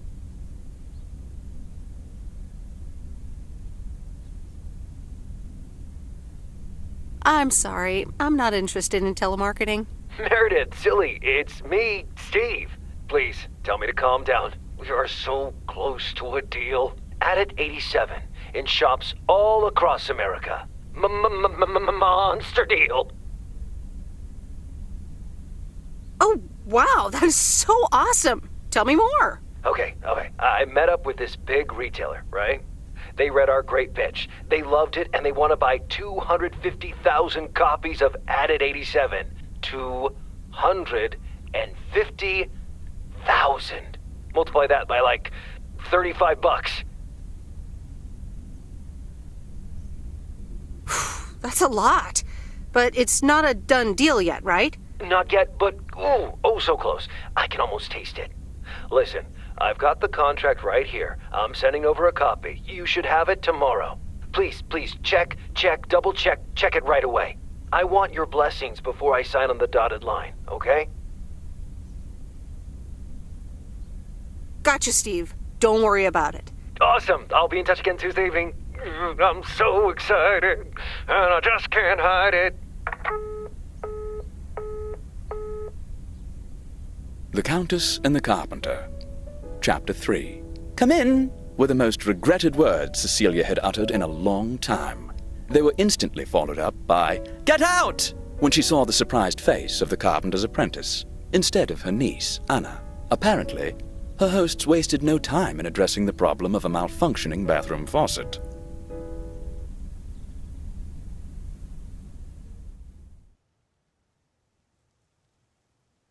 Oh, Steve's parcel. And another note from Tess.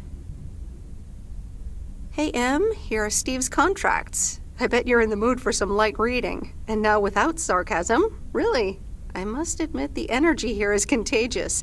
Is Addit actually going to take off? See you soon. Tess. Good morning, Miss Weiss. Good morning, sir. I didn't see you there. The name's Walter Morgan. I'm with the Postal Service. I left you a message on your answering machine earlier this week. Ah, yes, I remember. Miss Weiss, if you could follow me into the office, I would like to ask you a few questions.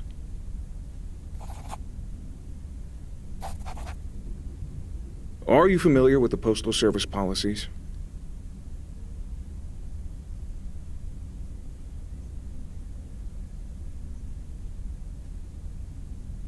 To be honest, no. It says in Chapter 11, Section 3, first paragraph, and I'll paraphrase, It is forbidden to use Postal Service property for personal gain. Oh, okay, sounds reasonable. Miss Weiss, I'm aware that you've only just begun working here, but I trust that you do not take the responsibilities of a postal worker lightly.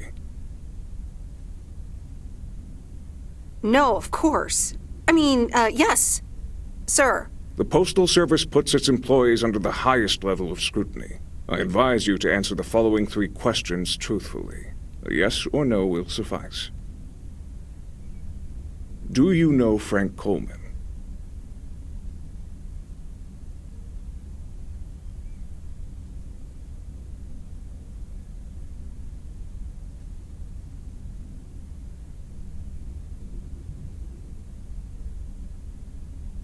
Yes? Have you ever given him envelopes or received envelopes from him that weren't postmarked? Yes. Are you aware that Frank Coleman wages bets on baseball games? No. That will be all. Thank you for your cooperation. What's going to happen to Frank? I'm sorry, we can't discuss personnel matters. Good luck with the mail today, Miss Weiss.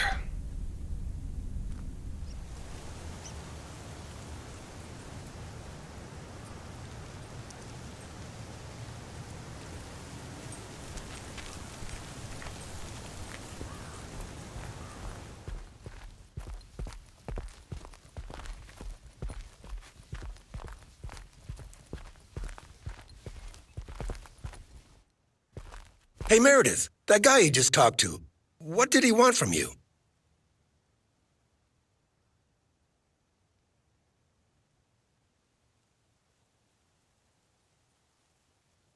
He was asking all sorts of questions. Also about you, Frank. God damn it. Can you believe that jerk?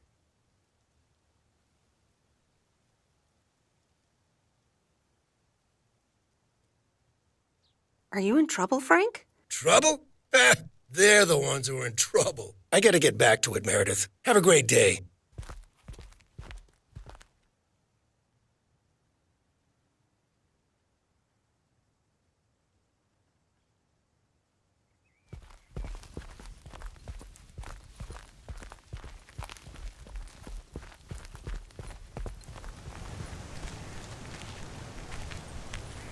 Top of the morning, P.O. Complaints and Monday mornings, the perfect combo.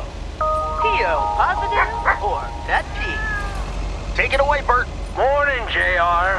I'm afraid it's a pet peeve from me again. People who come camping here outside the season, just bugger off already. Loud and clear, Bert. Just like today's weather.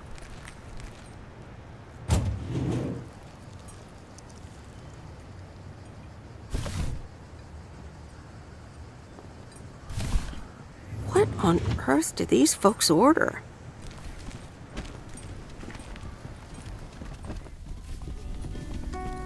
Just to be seen. Hey, here's a package for you. Oh, thanks so much, babe. Listen, I owe you an apology.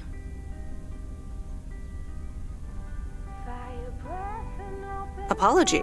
For what? I was curt. Just plain curt.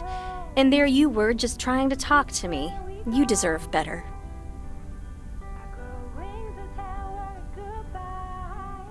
Apology accepted.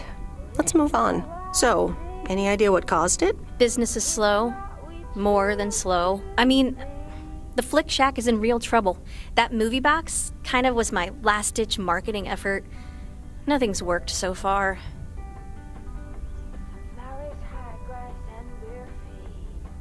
That's awful. What'll you do if the store goes bust? I mean, I don't know. Without the store, there's really not much here for me in P.O. So you just up and leave? I don't know. Maybe. Anyway, enough whining. Let me make up for my stupid behavior and reward you for dealing with my moods, my lady. Reward me? Yep. I've got Ta-da! Coupons! They're one of the few perks this job has. I get to take myself and a +1 to a free movie of my choice at the new cinema in Astoria. Valid tonight only.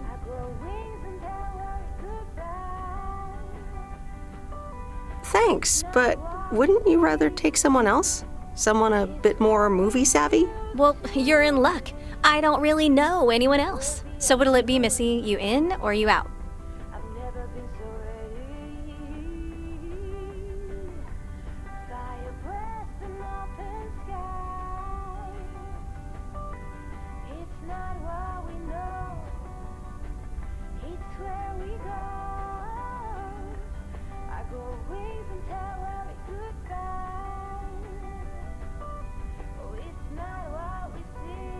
Sorry, Aw, you're no fun. Guess I'll ask Lori or something.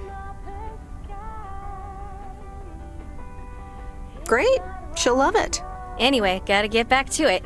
Bye. Bye. I grow wings and tell her goodbye. It's not what we see.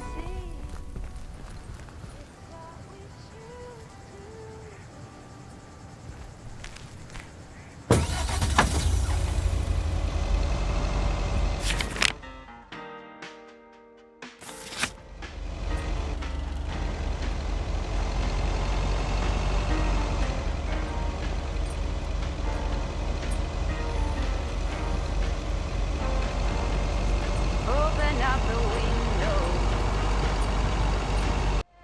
just for fun. Some are faster, some are slow, and some are high and some are low.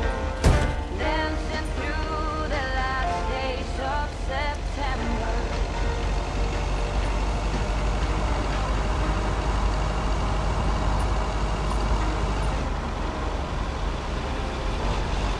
Since I was a little child, every year for a song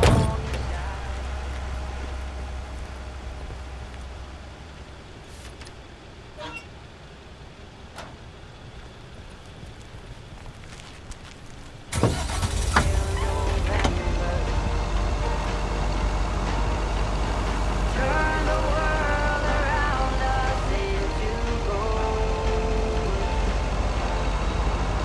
When the autumn leaves are playing chases, puts a smile. Ooh, interesting.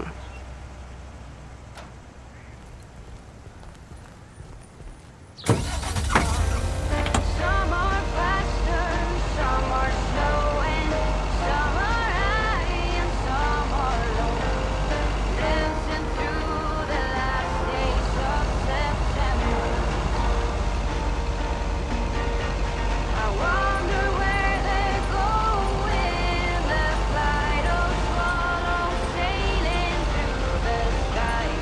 There's no way of knowing, but maybe someplace far from you and I.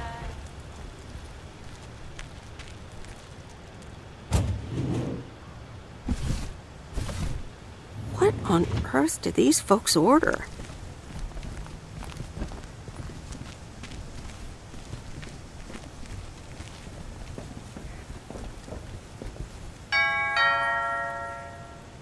Nope, no answer.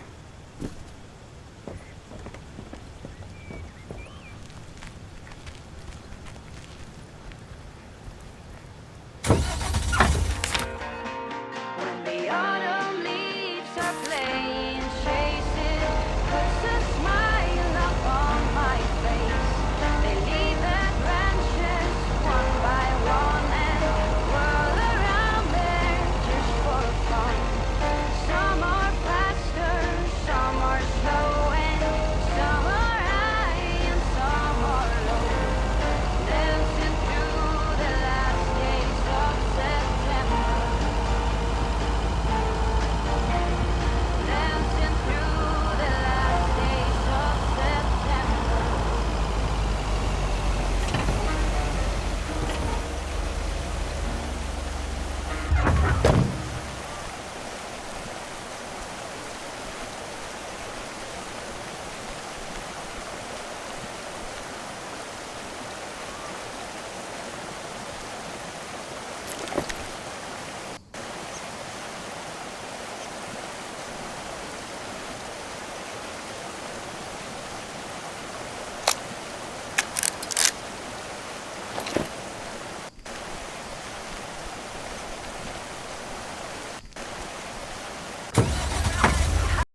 Hi, Maureen. PO people, I need to pause the music for a special message.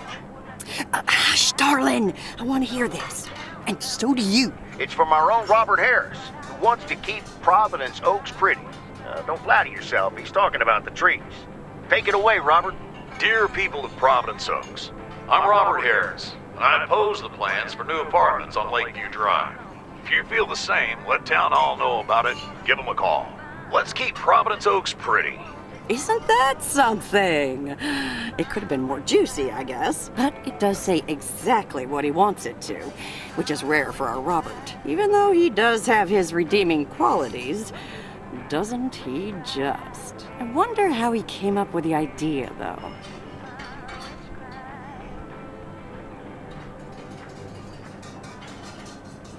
Actually, I helped out a bit when he was recording it at Jack's studio. Is that right? Now, Maureen, don't Maureen this out of proportion. I see. Robert wasn't kidding when he said he wants to keep pretty things around in Providence Oaks now, was he?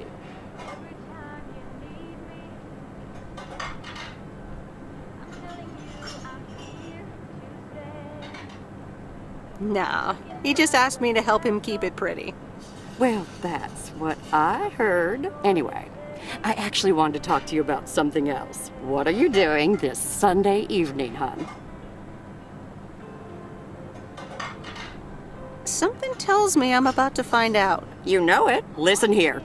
I'm hosting a very special first-time open mic night this upcoming Sunday. We'll have some drinks, some food, discover the town's hidden talent, or not, if you know what I mean. It'll be a hoot. More like a hoot and a half. Count me in. Good. I already had you down on my list, of course, but it's nice of you to RSVP. That's settled then. I will see you this Sunday at 8 p.m. And tell everyone you meet, okay? Let me see you put those postal delivery muscles to good use.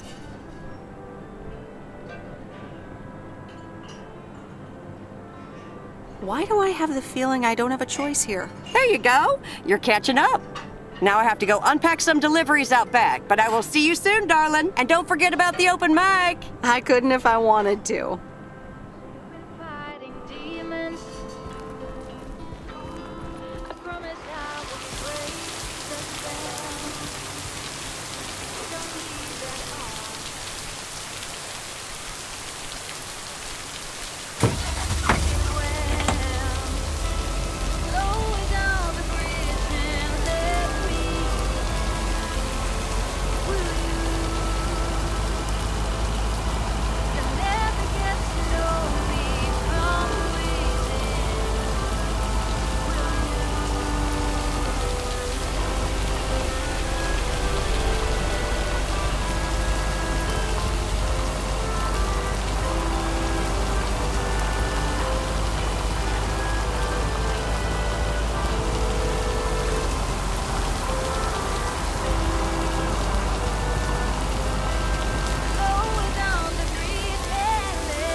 That's lighter than I thought.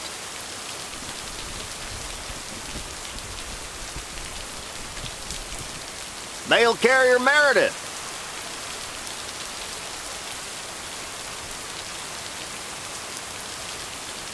Farmer Jack. Good to see at least someone's working today.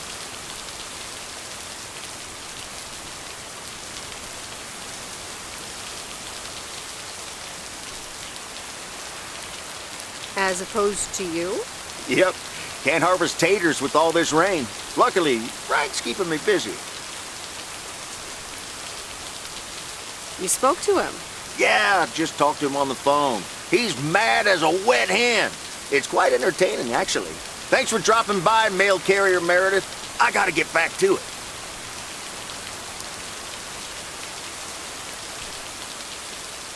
Okay, Jack. Good luck with the weather. Hope it'll clear up. Thank you much.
All right, I'll leave it on the doorstep.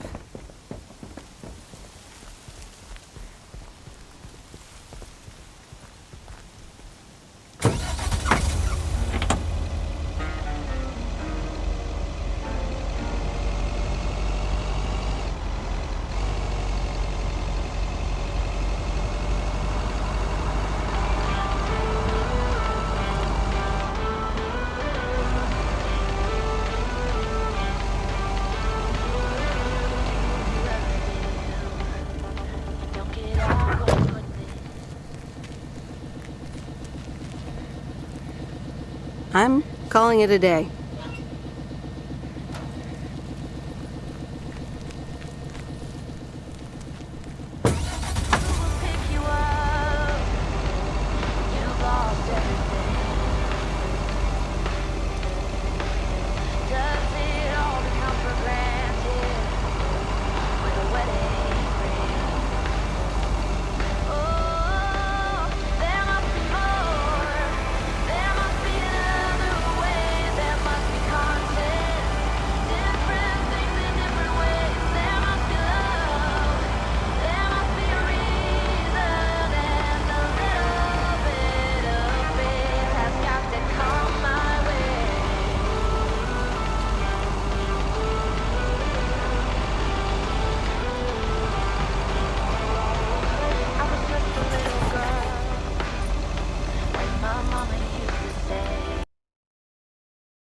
Hello? Hi, Meredith. It's me.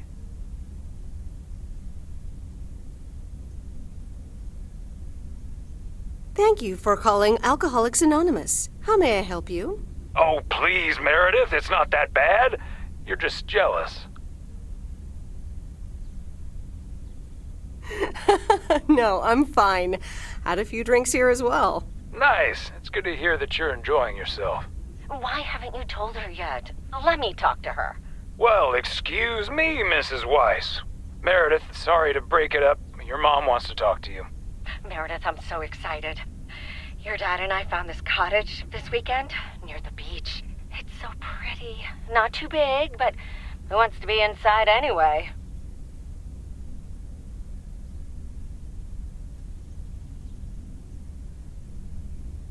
Wow, that sounds great. What's the plan? Live there? Yes. We talked to the owner.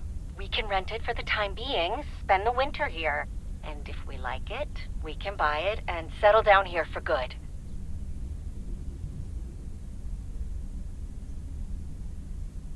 Wow, that's quite a big step. Life-changing and all that. Isn't it something? And it means that our house will be vacant for a while. We won't put it on the market until we've tried out Florida for a few months. So, if you want to extend your stay in Providence Oaks...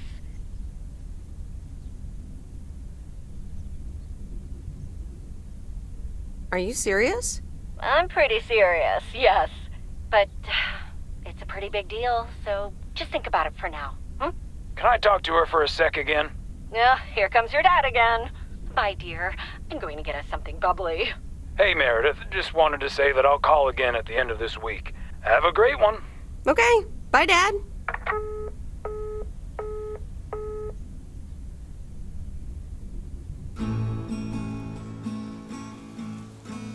Memories, memories, memories of you and me.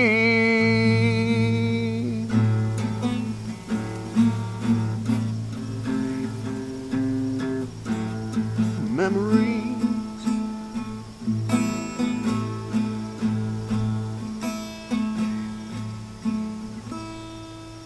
Oh, Mickey, that was so deep. Right, Meredith? Uh-huh. It's in the darkness when my soul stars align and illuminate the real me. Oh, baby, I'm so happy for you. We need to celebrate this moment. I'll be right back, ladies. Mickey can be difficult sometimes, but nights like these, I wouldn't want to be anywhere else but with him.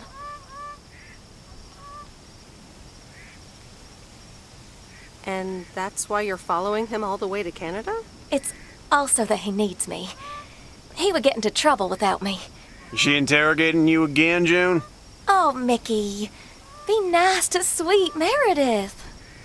I'm just kidding now. Sorry for being a hard ass the other day, Meredith. It's just that we need to be a bit cautious.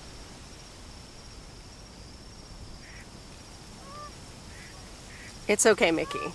I've had worse, delivering mail. Delivering mail for the man? I couldn't do that.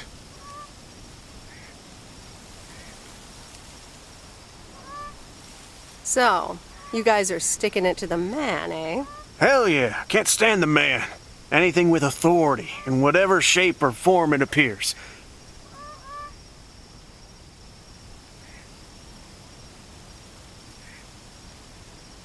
I hate to be a square, but sometimes I think a little authority is useful. Hey, guys, let's not spoil this evening with heavy stuff, okay? You're so right, Junebug. Who cares about the man when I've got you? There's something that'll make you feel lighter. Much lighter.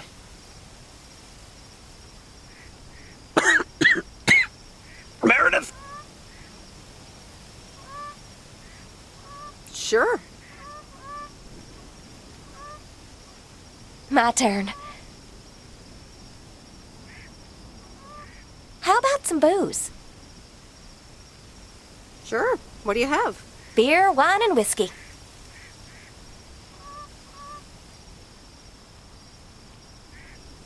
Wine, please.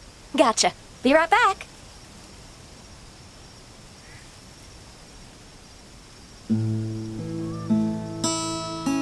Memories, memories,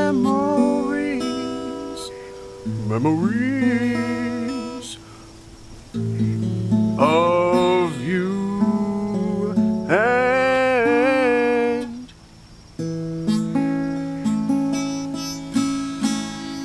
me. Memories. Alrighty, here you go.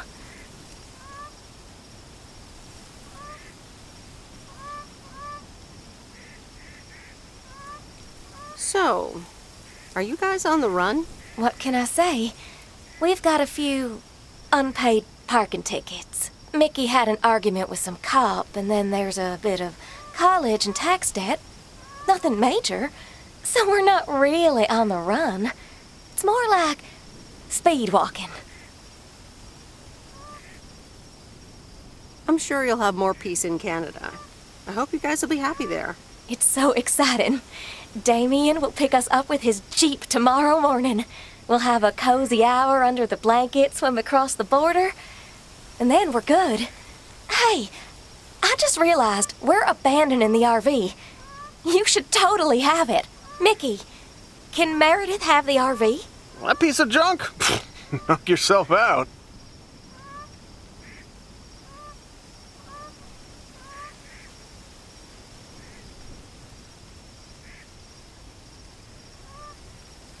I don't know. Is it even yours to give away? Technically, no. But the owner's a good guy. We'll square it with him. Don't worry. Whatever you decide, we'll leave it at the gas station. That's where we rendezvous with Damien. Wild. Memories, memories, memories of you and me. Memories.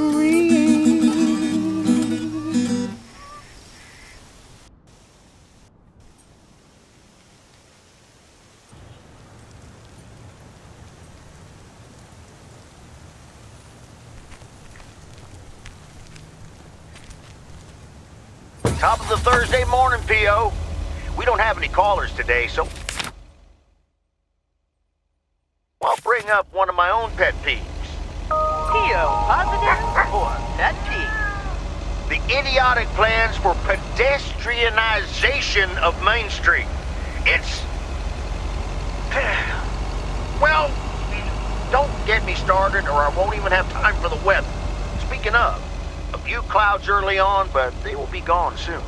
Music time!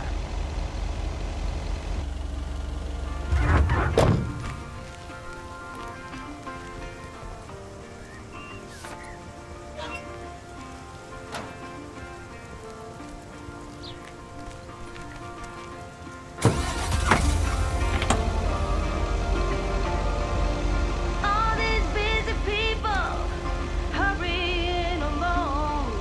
If they're not on the phone, they're all worried something's wrong. Making it important to be the first in line. So when the cookie crumbles, the best piece they will find. Oh, we're racing to a red light.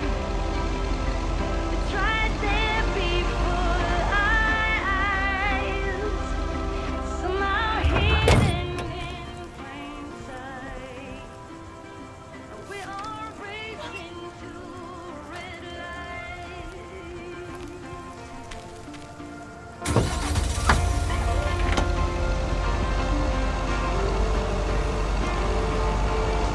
Don't get me wrong, I'm not trying to swear free.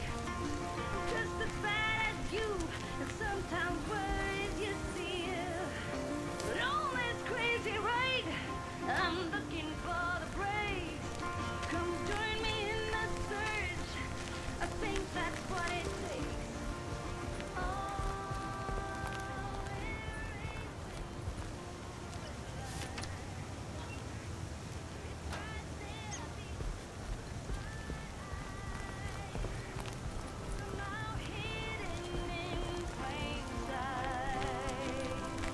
We're all racing to a red light.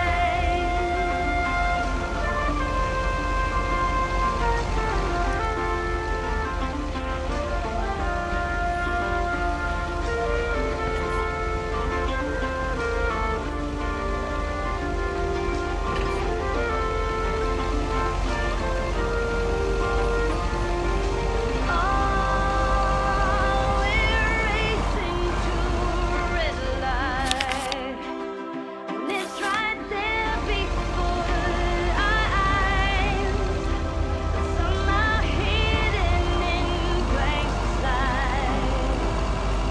We're all racing to a red light, racing to a red light, to a red light. We're all racing to a red light.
Nope, no answer.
dear, you're a sight for sore eyes.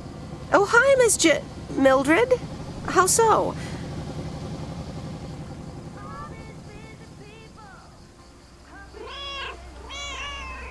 Is something wrong with the cats again? It's just this week. It's all a bit much for me. I need to get my hair done for Sunday's special evening, but I can't leave my cats alone. And then all of a sudden, Frank has gone missing. He still needs to bring me an envelope. Please tell me that you have it with you. I'm afraid this is just a postcard.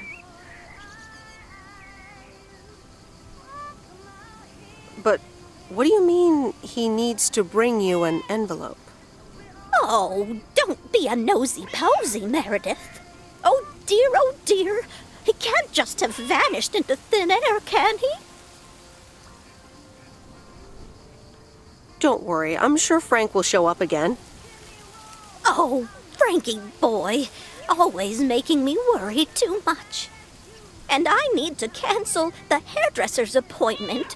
But what if I can't reschedule? Perhaps I could look after your cats. Would you, my dear? It's tomorrow evening. That would be such a relief for me. And the cats. Tomorrow night?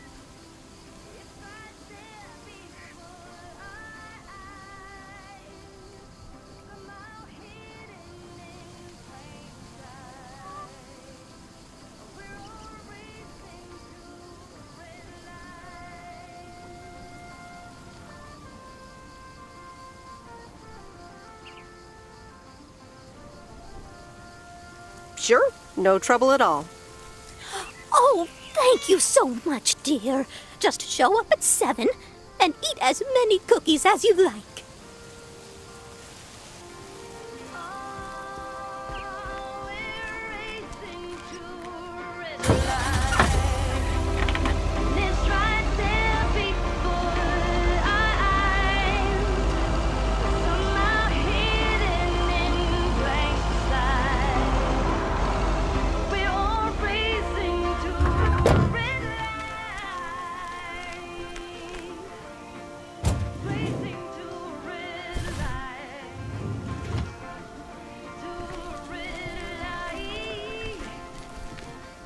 Meredith! Look at this house on wheels.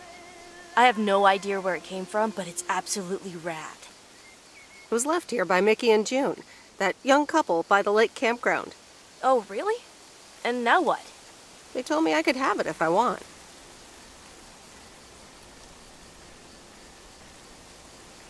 And I think I want it. If I can let it stay here for a while.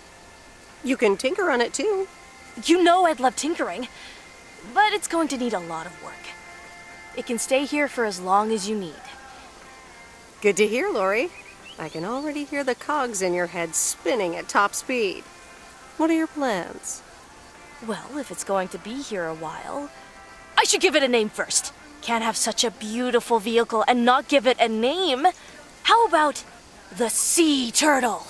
Big, slow, washed up, just like a turtle. Or the raccoon, because it's got brown spots and is full of trash. Or the hermit shell.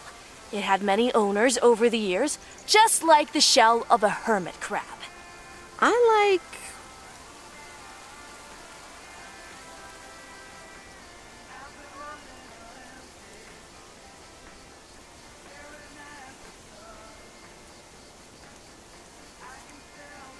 the sea turtle. Good choice. I'll get working on it right away. See you later. Bye.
Yes. He could only look on in sheer terror as Madeline threw the key straight into the lake. Oh, yes. This is good stuff.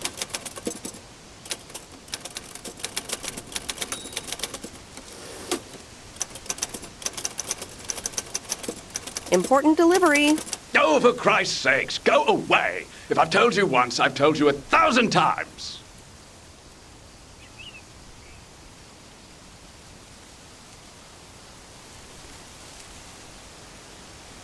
You must have me confused with someone else, sir. Oh, bloody heck, do I sound like I care? You lot are all the same to me. Just go away! How many yokels are there in this backwater town? Do they realize people come out to these kinds of places because they're supposed to be remote and quiet?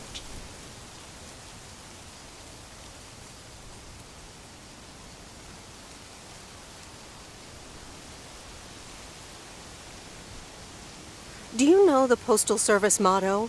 Neither snow, nor rain, nor heat, nor gloom of night, so on and so forth. But no one ever added neither rudeness, nor arrogance, nor insults, last I checked. I do beg your pardon. Yes, I am expecting a package. I didn't know you were from the Postal Service, ma'am.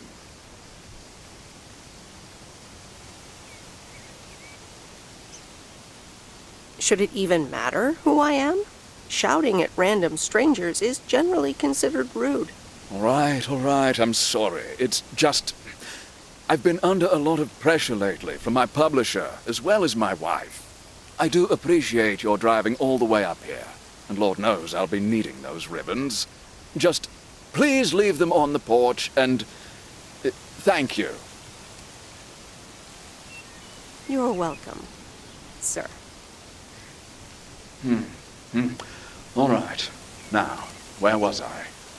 She threw the key in the lake. Then what happens? Oh, Christ's sake, she made me lose my bloody train of thought. No, wait, I got it. And then he says...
Good afternoon, Miss Weiss.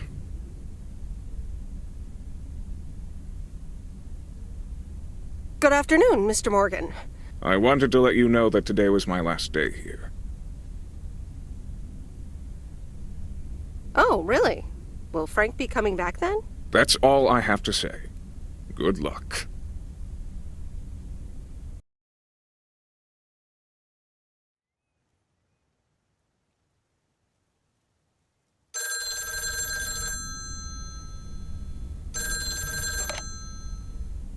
Hello? Hi, Em. It's me, Kay. Oh, hi, Kay. Good, you're home. Listen, I don't know if you're busy tonight, and I wouldn't normally bother you like this, but I'm kind of in a huge pickle at the moment, and now I'm imagining being inside of a huge pickle. Thanks, brain.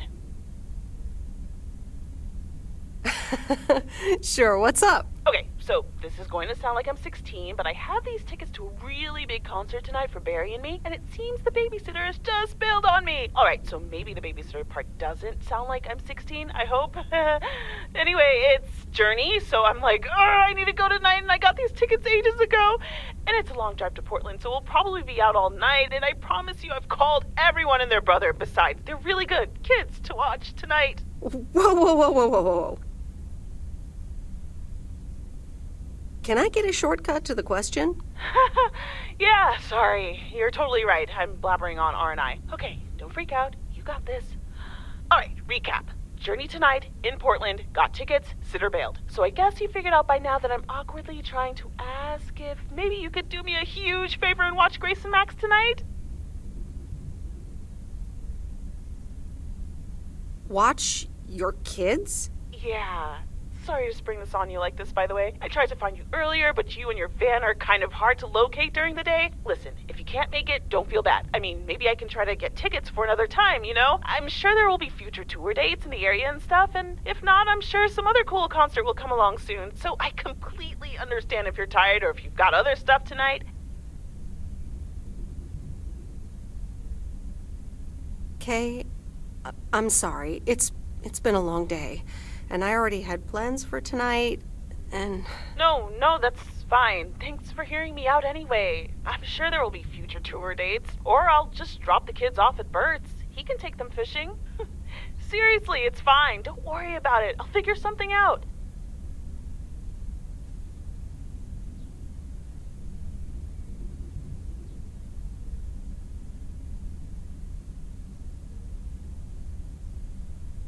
I'm sure you will. Good luck, Kay. I hope it works out. No worries. Thanks, Em. Have a nice evening, and see you around. All right. See ya.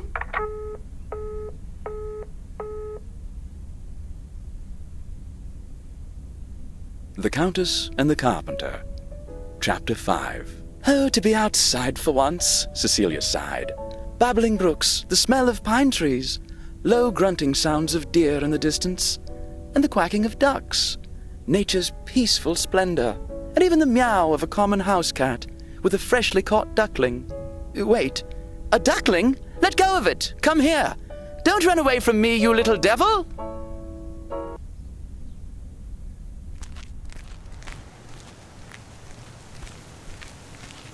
Hey, guess who's back? Frank? I'm so glad to see you again. I'm so happy to be here again. I guess Morgan didn't stick around to welcome me back. I guess I can't blame him. Oh well, he'll never get his way here. Tell me more. How'd you get rid of him? Well, what can I say? Don't mess with the big boys. I guess he didn't understand that some of my customers do a little more than talking about their cats. Ooh, this sounds very juicy. Frank Coleman's no stranger to the high-stakes game. I've got lawyers in my inner circle. All it took were a couple of lawsuit threats.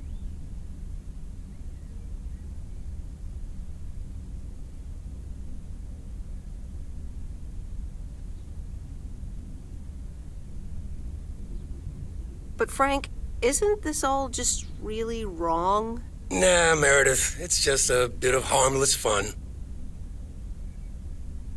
Okay, Frank, if you say so. All right, time to get back in the saddle. Have a great day, Meredith.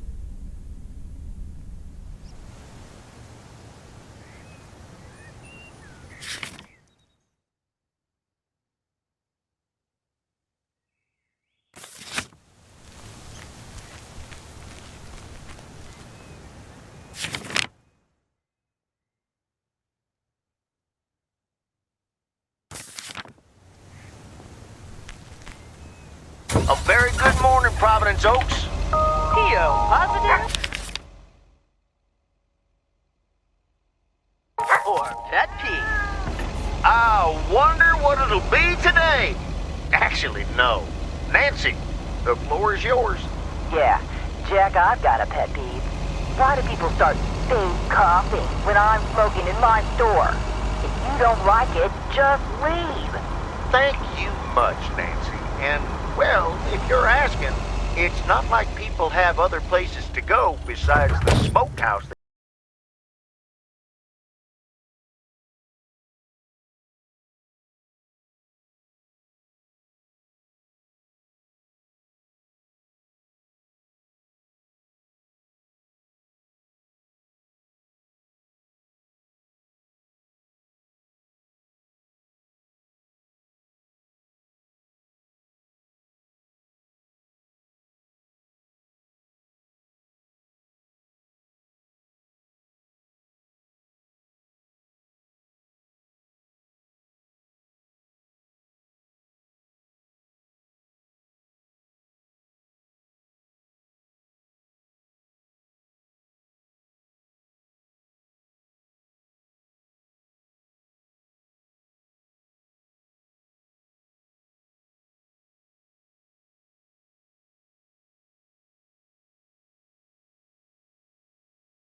And so ends a week full of turmoil.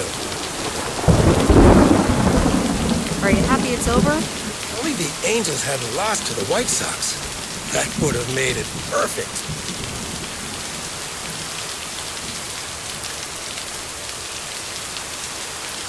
How much would you have won? $876.34. Would have been a nice payday, huh? Playing each other again tonight. Should I change the bet?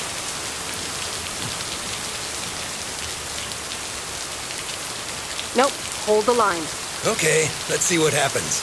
Maybe you're my lucky charm. Have a great weekend, Meredith. Oh, wait, this was your last day. I totally forgot to tell you, but they still haven't found someone else for the job. So I guess you can have it if you want.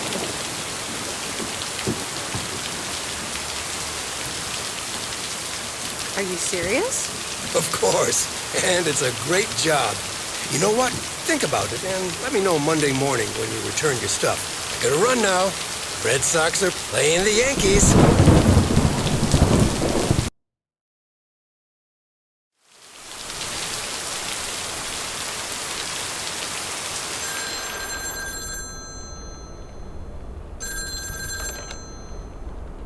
Hello? Hi, Meredith. It's your dad again. How was your time in the mail delivery business? Oh, hi, Dad. Well,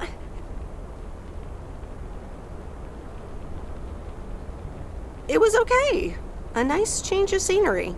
Great, but not something you do for the rest of your life. Actually, it seems like they haven't filled the vacancy yet. They haven't? Well, you know what I'd do. Oh, hold on, Meredith. Let me guess. Mom wants to talk to me? Hi, Meredith. Sorry to butt in, but you're thinking about staying in Providence Oaks? Hi, Mom. I'm not sure, to be honest. What are you not sure about, dear? Are other people involved? You know, any interesting ones, perhaps?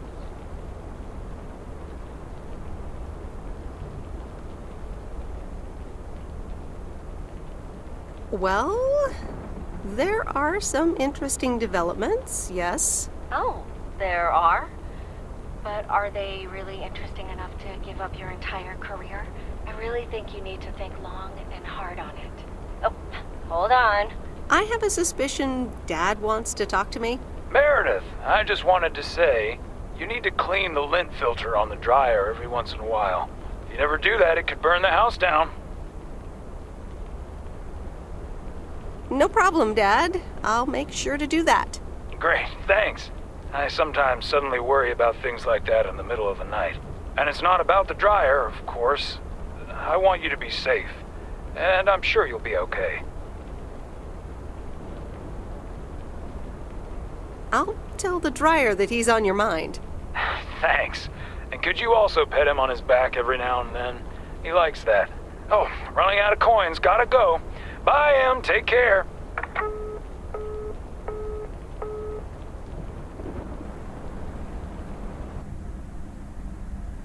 I hope you don't think I'm a cheapskate for having dinner here. There aren't a lot of other restaurants around, and I'm pretty sure their food isn't better than Moe's. Don't worry about it, Robert. I love it here. Thanks, Meredith. You're such a kind person. Good evening, you two beautiful people. Ready to order? Ladies first. Hi, Maureen.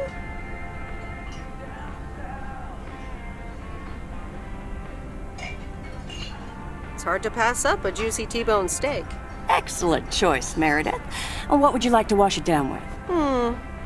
I think I'll have a...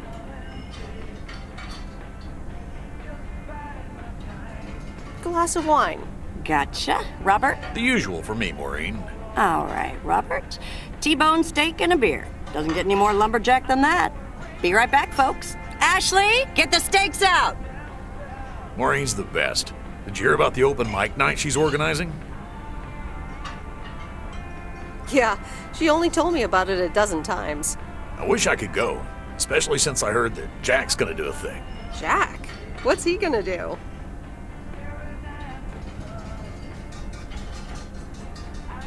Give a lecture about potatoes? Believe it or not, he's a very good ballet dancer. Jack? Really? No, he's into comedy. Would have loved to have heckled him. Oh well, this is a good week anyhow. Must be nice that the apartments are off your mind for a while. Alrighty, here are your beverages, folks. I'm afraid the food might take a little longer, as a certain kitchen helper thought the freezer was a good place for storing steaks. I really should get one of those microwave ovens to defrost them. You seem a little stressed. Is it the upcoming open mic? Why should I be stressed about that? It's going to be lovely. And you better be there, Robert Harris. Maureen, I'm sorry, but I'm afraid I won't be able to make it. I did not just hear you say that, young man. Oh, by the way, Meredith, I need to steal him for 2 minutes. He needs to check on some wiring for me. Excuse me, Meredith. This is Maureen's jurisdiction. Have to obey the law. That tasted so good. Thanks, Maureen, for the fantastic blueberry pie. You're welcome. It's my way of making up for stealing you away from Meredith. Ooh, I swear. She can give quite the stink eye if she wants, can't you, hon? Oh boy, the world would be boring without her. Speaking of, are you gonna miss your daily delivery round? Yes, I probably will. Must be nice here compared to the big city. Have you always lived in a small town? Yeah, Providence Oaks is my second one.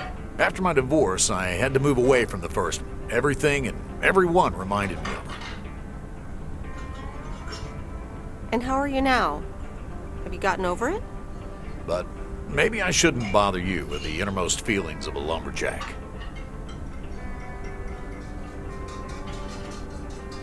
Wouldn't be a bother at all. Robert and Meredith, sorry to break up your conversation, but we're closing up early tonight. Gotta set up some stuff for the open mic night, and I can't use any peeping eyes. Oh, okay, Maureen. No problem. Let me get the check for you, so I can leave you two to your lovely evening. Can you put it on my tab, Maureen? Anything for you, darling.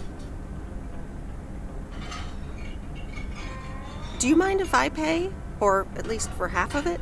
Meredith, after all your help, this is the least I can do. So, yes, I mind. Now let's get going before Maureen gets her broom out. Meredith, thanks again for your help. I'm not sure what would have happened if you hadn't come here for your mail delivery vacation. You're welcome, Robert. I was happy to help you out. A little help goes a long way. Hope to see you around again. You too, Robert. Take care. But you're not leaving without a hug.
Anyway, I love this town. You know I do. So, I'm dedicating my last jokes to specific people here tonight. The first one's for Maureen. A guy walks into a bar, and dozens of slabs of meat are hanging from the ceiling. So he asks the bartender, "What's up with the hanging meat up there, man?" So the bartender says, "Ah, you're new here. Well, we like to play a game here. If you can jump up and slap a steak, the house will pay for your drinks all night. However, if you miss, you have to pay everyone else's bar tab. So, want to give it a go?" "Nah," says the man. "Those stakes are too high." This one's for our own newcomer, Meredith Weiss. So, a woman's driving down the freeway, but all of a sudden, she hears a local news bulletin warning drivers on the very freeway she's on. They're saying, "Please be advised of this very dangerous situation of a car going the wrong way. So the woman says to herself, one car? Huh, why, there's dozens! Well, folks, wasn't that special? Now, let me know if any of you have any jokes about Jack, you hear? It's an open mic after all. It's actually time for a little break right now. So come on up to the bar for some of our finest concessions. We'll continue shortly. Mildred, how are you? And how are the cats? Fine on both counts, dear. Thank you for asking. So, do you like the hair? Love it. That hairdresser did a great job. Thank you, dear. Pity it's quite the waste of time and money, seeing as how I can't stay for long. Really? What's the rush? You see, my son decided to drop by, unannounced, and he's staying the whole weekend.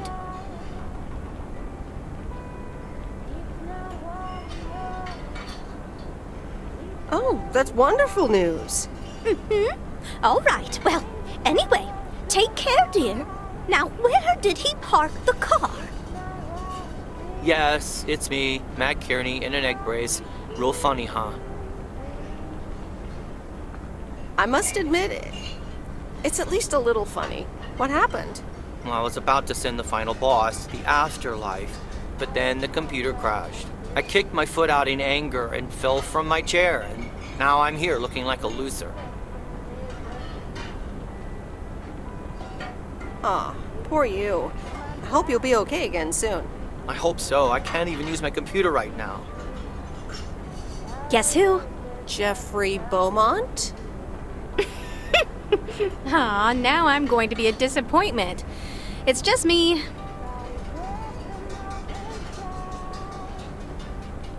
Well, duh. You're a little late.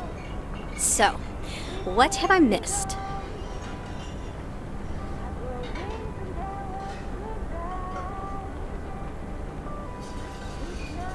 Not much. Jack just did some comedy. But the final act is supposed to be the real showstopper. At least, that's what Maureen tells me. Really? Well, then I guess I arrived just in time. So, how've you been?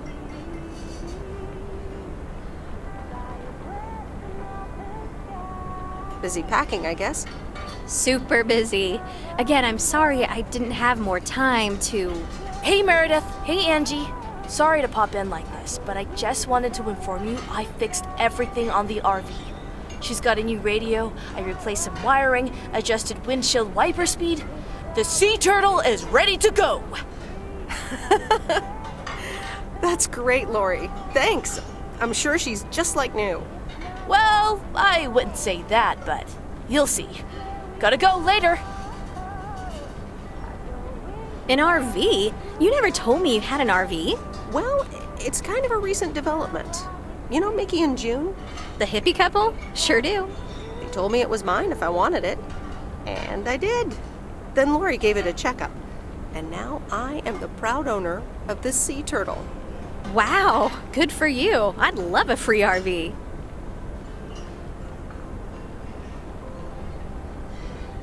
Yeah, I'm pretty happy with it. Cool. So, where are you going to take it?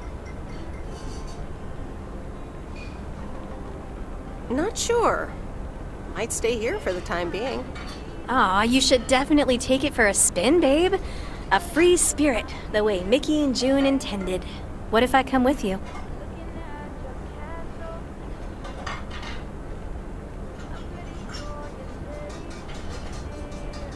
You know, I think I'd rather be by myself for a while. I understand. Look alive, folks. It's time for the final act. It's a doozy. Saved by the bell, babe. I got stuff to do anyway.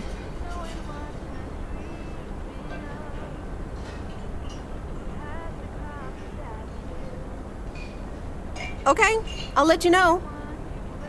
Dear people, none other than our own Kay Evans will perform next. She has been writing songs since she was a little girl, and I cannot say how thrilled I am to host her first performance of hopefully many to come. I am so proud of you, honey. Please put your hands together for Kay, everyone. Okay, here goes nothing.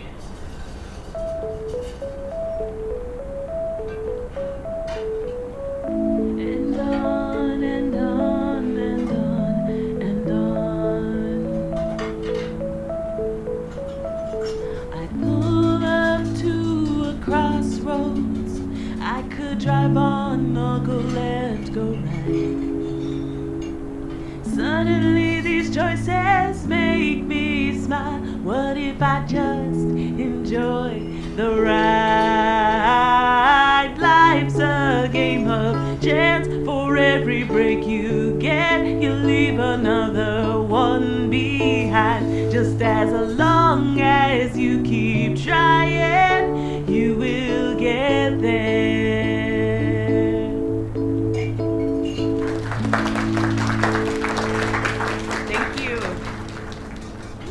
Darling, this does not happen a lot, but you have left me speechless. That was Kay, people. Another round of applause. Well, it's a good thing I didn't leave when Reynolds started his nonsense. This kid can sing. Oh, hi, Mr. Mackey. Didn't expect you here. Well, it's good to see someone flourish, but I'd rather be home right now. Isn't it fun to step out every once in a while? Smoking a pipe and reading a proper book is the only acceptable way to spend a Sunday evening in September. Bert, thank you so much for coming. I know you'd rather be somewhere else right now. That's okay, kid. I don't regret it one bit. You did great. But ladies, if you'll excuse me, I'm out of here. Good night, Bert. Thanks again.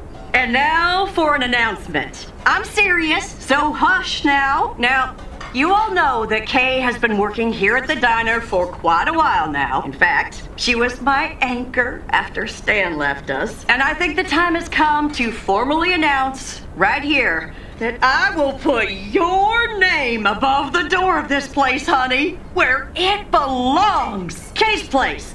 Mo-Kay's. We haven't settled on a name yet, but there you go. Another round of applause.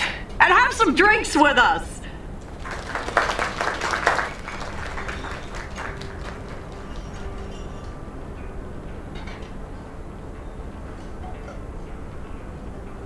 That was amazing. Oh my gosh, thank you so much, Em. It felt amazing. I was so super nervous, you know? Like, shaking and all that. I'm so glad it went well. Kay's Place, huh? Congratulations! That was quite a surprise. Yeah, I told you. Mo asked me like a gazillion times, right? Kinda felt right this time. We haven't hashed out any details, as you might have noticed. But it feels good, you know? How did it feel to be up there? Oh, it was so great to be performing again. It felt amazing. I'm all over the place right now. It was such a rush. I will definitely be doing that again. If they let me, of course. That's great. I am so proud of you, Kay. You really have made a great life here. Thanks, Em. I'd like to think so. Big day tomorrow, right? You know what you're going to do? Honestly? Well...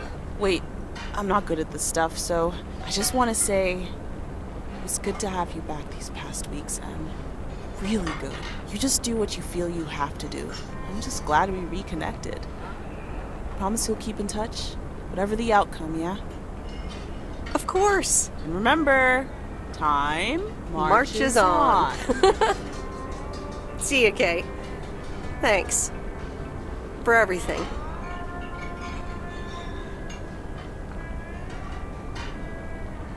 My lovely people, the time has come for the open mic part of the evening to end. Ashley was going to do a ventriloquist bit next, but I just heard he hurt his hand back in his cabin. Let me thank you again for joining us, and there's plenty of food and drink to go around.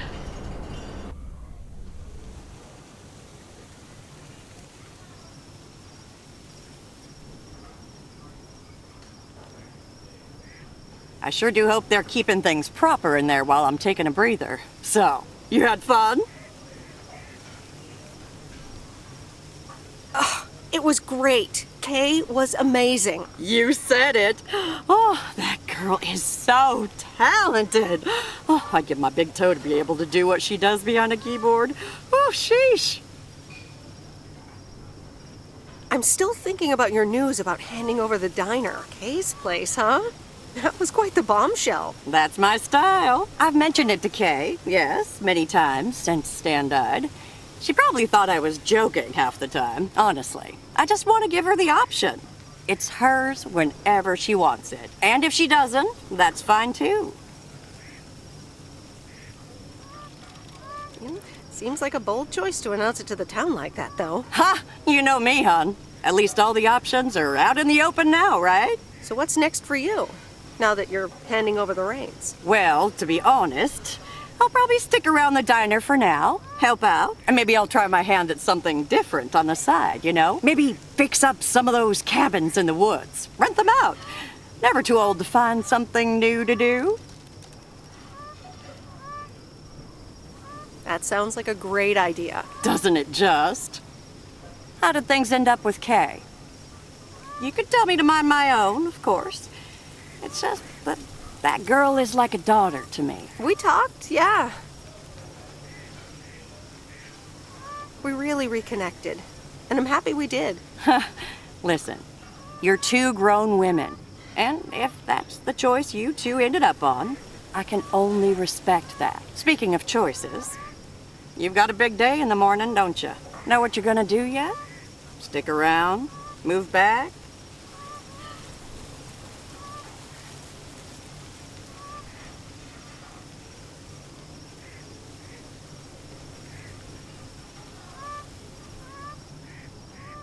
I think I have a feeling. Yeah. Then you go follow that feeling, hun.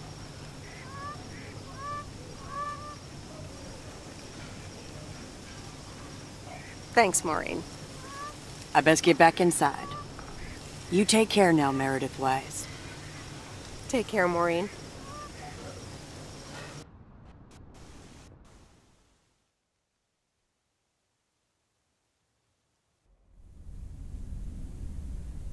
Good morning, Meredith. You won't believe the weekend I had. Saturday, I placed a bet on the Angels, just like you said, and won. But they played again yesterday, and I let it ride, and then they lost. They're playing again tonight, and now I don't know what to do anymore. Well, Frank, the pattern is obvious. You're a gambling addict beyond salvation. Haha, Meredith. I guess you're right, and I guess I don't mind. Speaking of gambling, I bet you're taking the job, and that's not just because you're wearing your coat. I love the coat, Frank.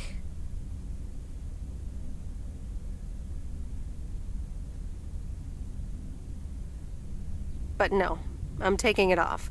I'm leaving Providence Oaks again. Oh, that's not what I was hoping to hear, Meredith. But I understand. What are you going to do?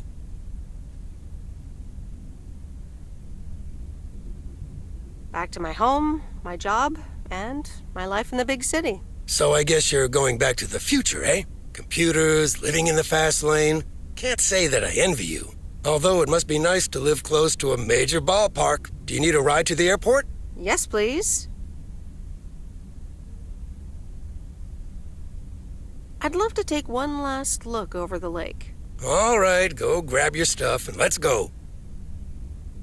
So, if you're leaving, what's going to happen to the sea turtle? I don't know. Do you have any ideas? You could leave it in storage here, or put it up for sale. Give it to someone else who will use it. Are you hinting at something, Lori? Well, you can store it at our place if you want. We have enough space. Or I might use it to hide from my parents every once in a while. That'd be great, Lori. That way, I know that the sea turtle will be in the best place it could be while I'm gone. For sure. And you won't mind if I use it sometimes, right? Maybe I'll tinker on it a little? Nah. Go ahead and have fun. Though I would appreciate it if you told me of any big changes. All right, this is going to be fun. Have fun on the road, Miss W. Thank you, Lori. Will you be back? Probably. I made some friends here. I'll want to see them again. Okay, well, if you ever find yourself here again, come and say hi. I'll show you how the sea turtle is doing. Sure thing. I'd like that. See you around, Lori. Wagons west. So, here we are again, heading the other way. Aren't you going to miss it here? Probably. It feels odd to be leaving again. I wouldn't want to leave this place, not for $1 million. Well, wait, no, $2 million should be enough. Do you believe money can buy happiness? That's a good question. Give me a big pile of cash right now and I'll feel real happy. And I'm sure it'll last a couple of days, but then it'll probably start to wear off, and I'll be back to complaining about the weather before you know it. But it's probably nicer to complain about the weather when you're living in a big old mansion. Hey, what's this honking clown up to? Move out of the way, you lunatic! Wait a minute. That's Robert Harris. Yeah, I'm pulling over.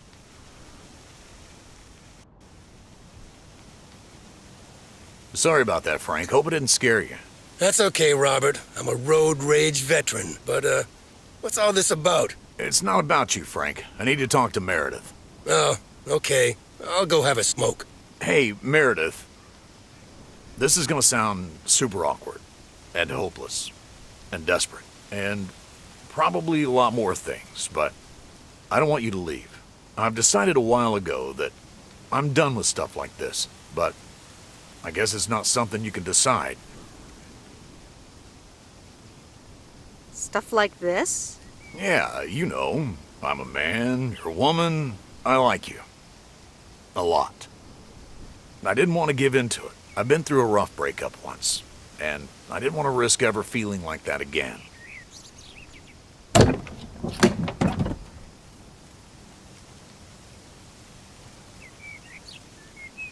So, what do you propose? That I just get in your car right now?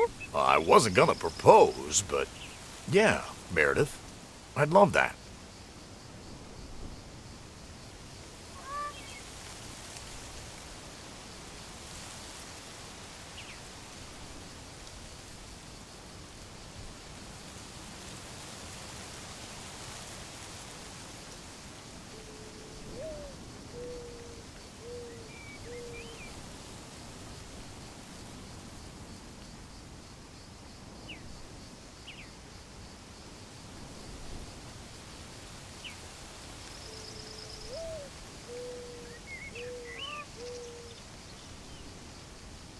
Why don't you get in my car? And leave P.O.? I'm afraid I wouldn't survive a week in a big city.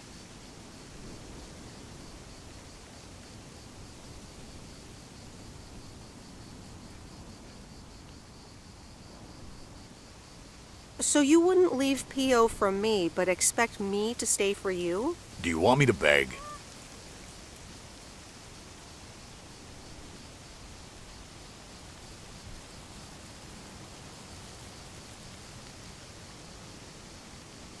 I'm sorry, Robert, but no. And I need to get going now. Okay, Meredith. Take care. Call me. Have a safe trip. Thanks, Robert. Okay, Meredith, let's get you to the airport. I've got a double shift today, and the mail doesn't deliver itself.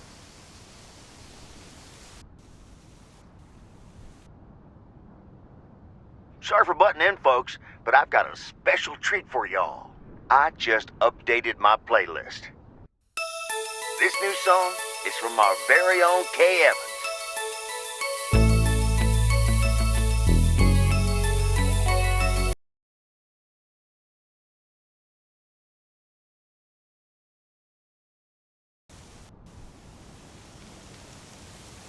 Sorry about that, Frank. Hope it didn't scare you. That's okay, Robert. I'm a road rage veteran. But, what's all this about? It's not about you, Frank. I need to talk to Meredith. Oh, okay. I'll go have a smoke. Hey, Meredith. This is gonna sound super awkward and hopeless and desperate, and probably a lot more things, but I don't want you to leave. I've decided a while ago that I'm done with stuff like this, but I guess it's not something you can decide. Stuff like this? Yeah, you know, I'm a man, you're a woman, I like you. A lot. I didn't want to give in to it. I've been through a rough breakup once, and I didn't want to risk ever feeling like that again. So, what do you propose? That I just get in your car right now? I wasn't gonna propose, but yeah, Meredith, I'd love that.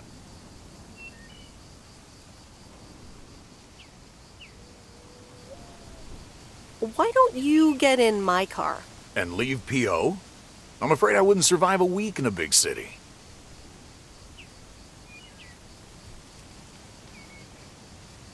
Robert Harris, you're impossible. Do you want me to beg?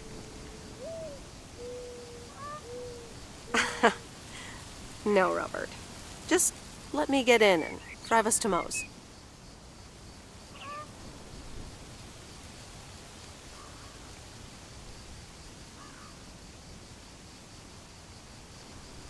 Coffee at Moe's? And a piece of pie.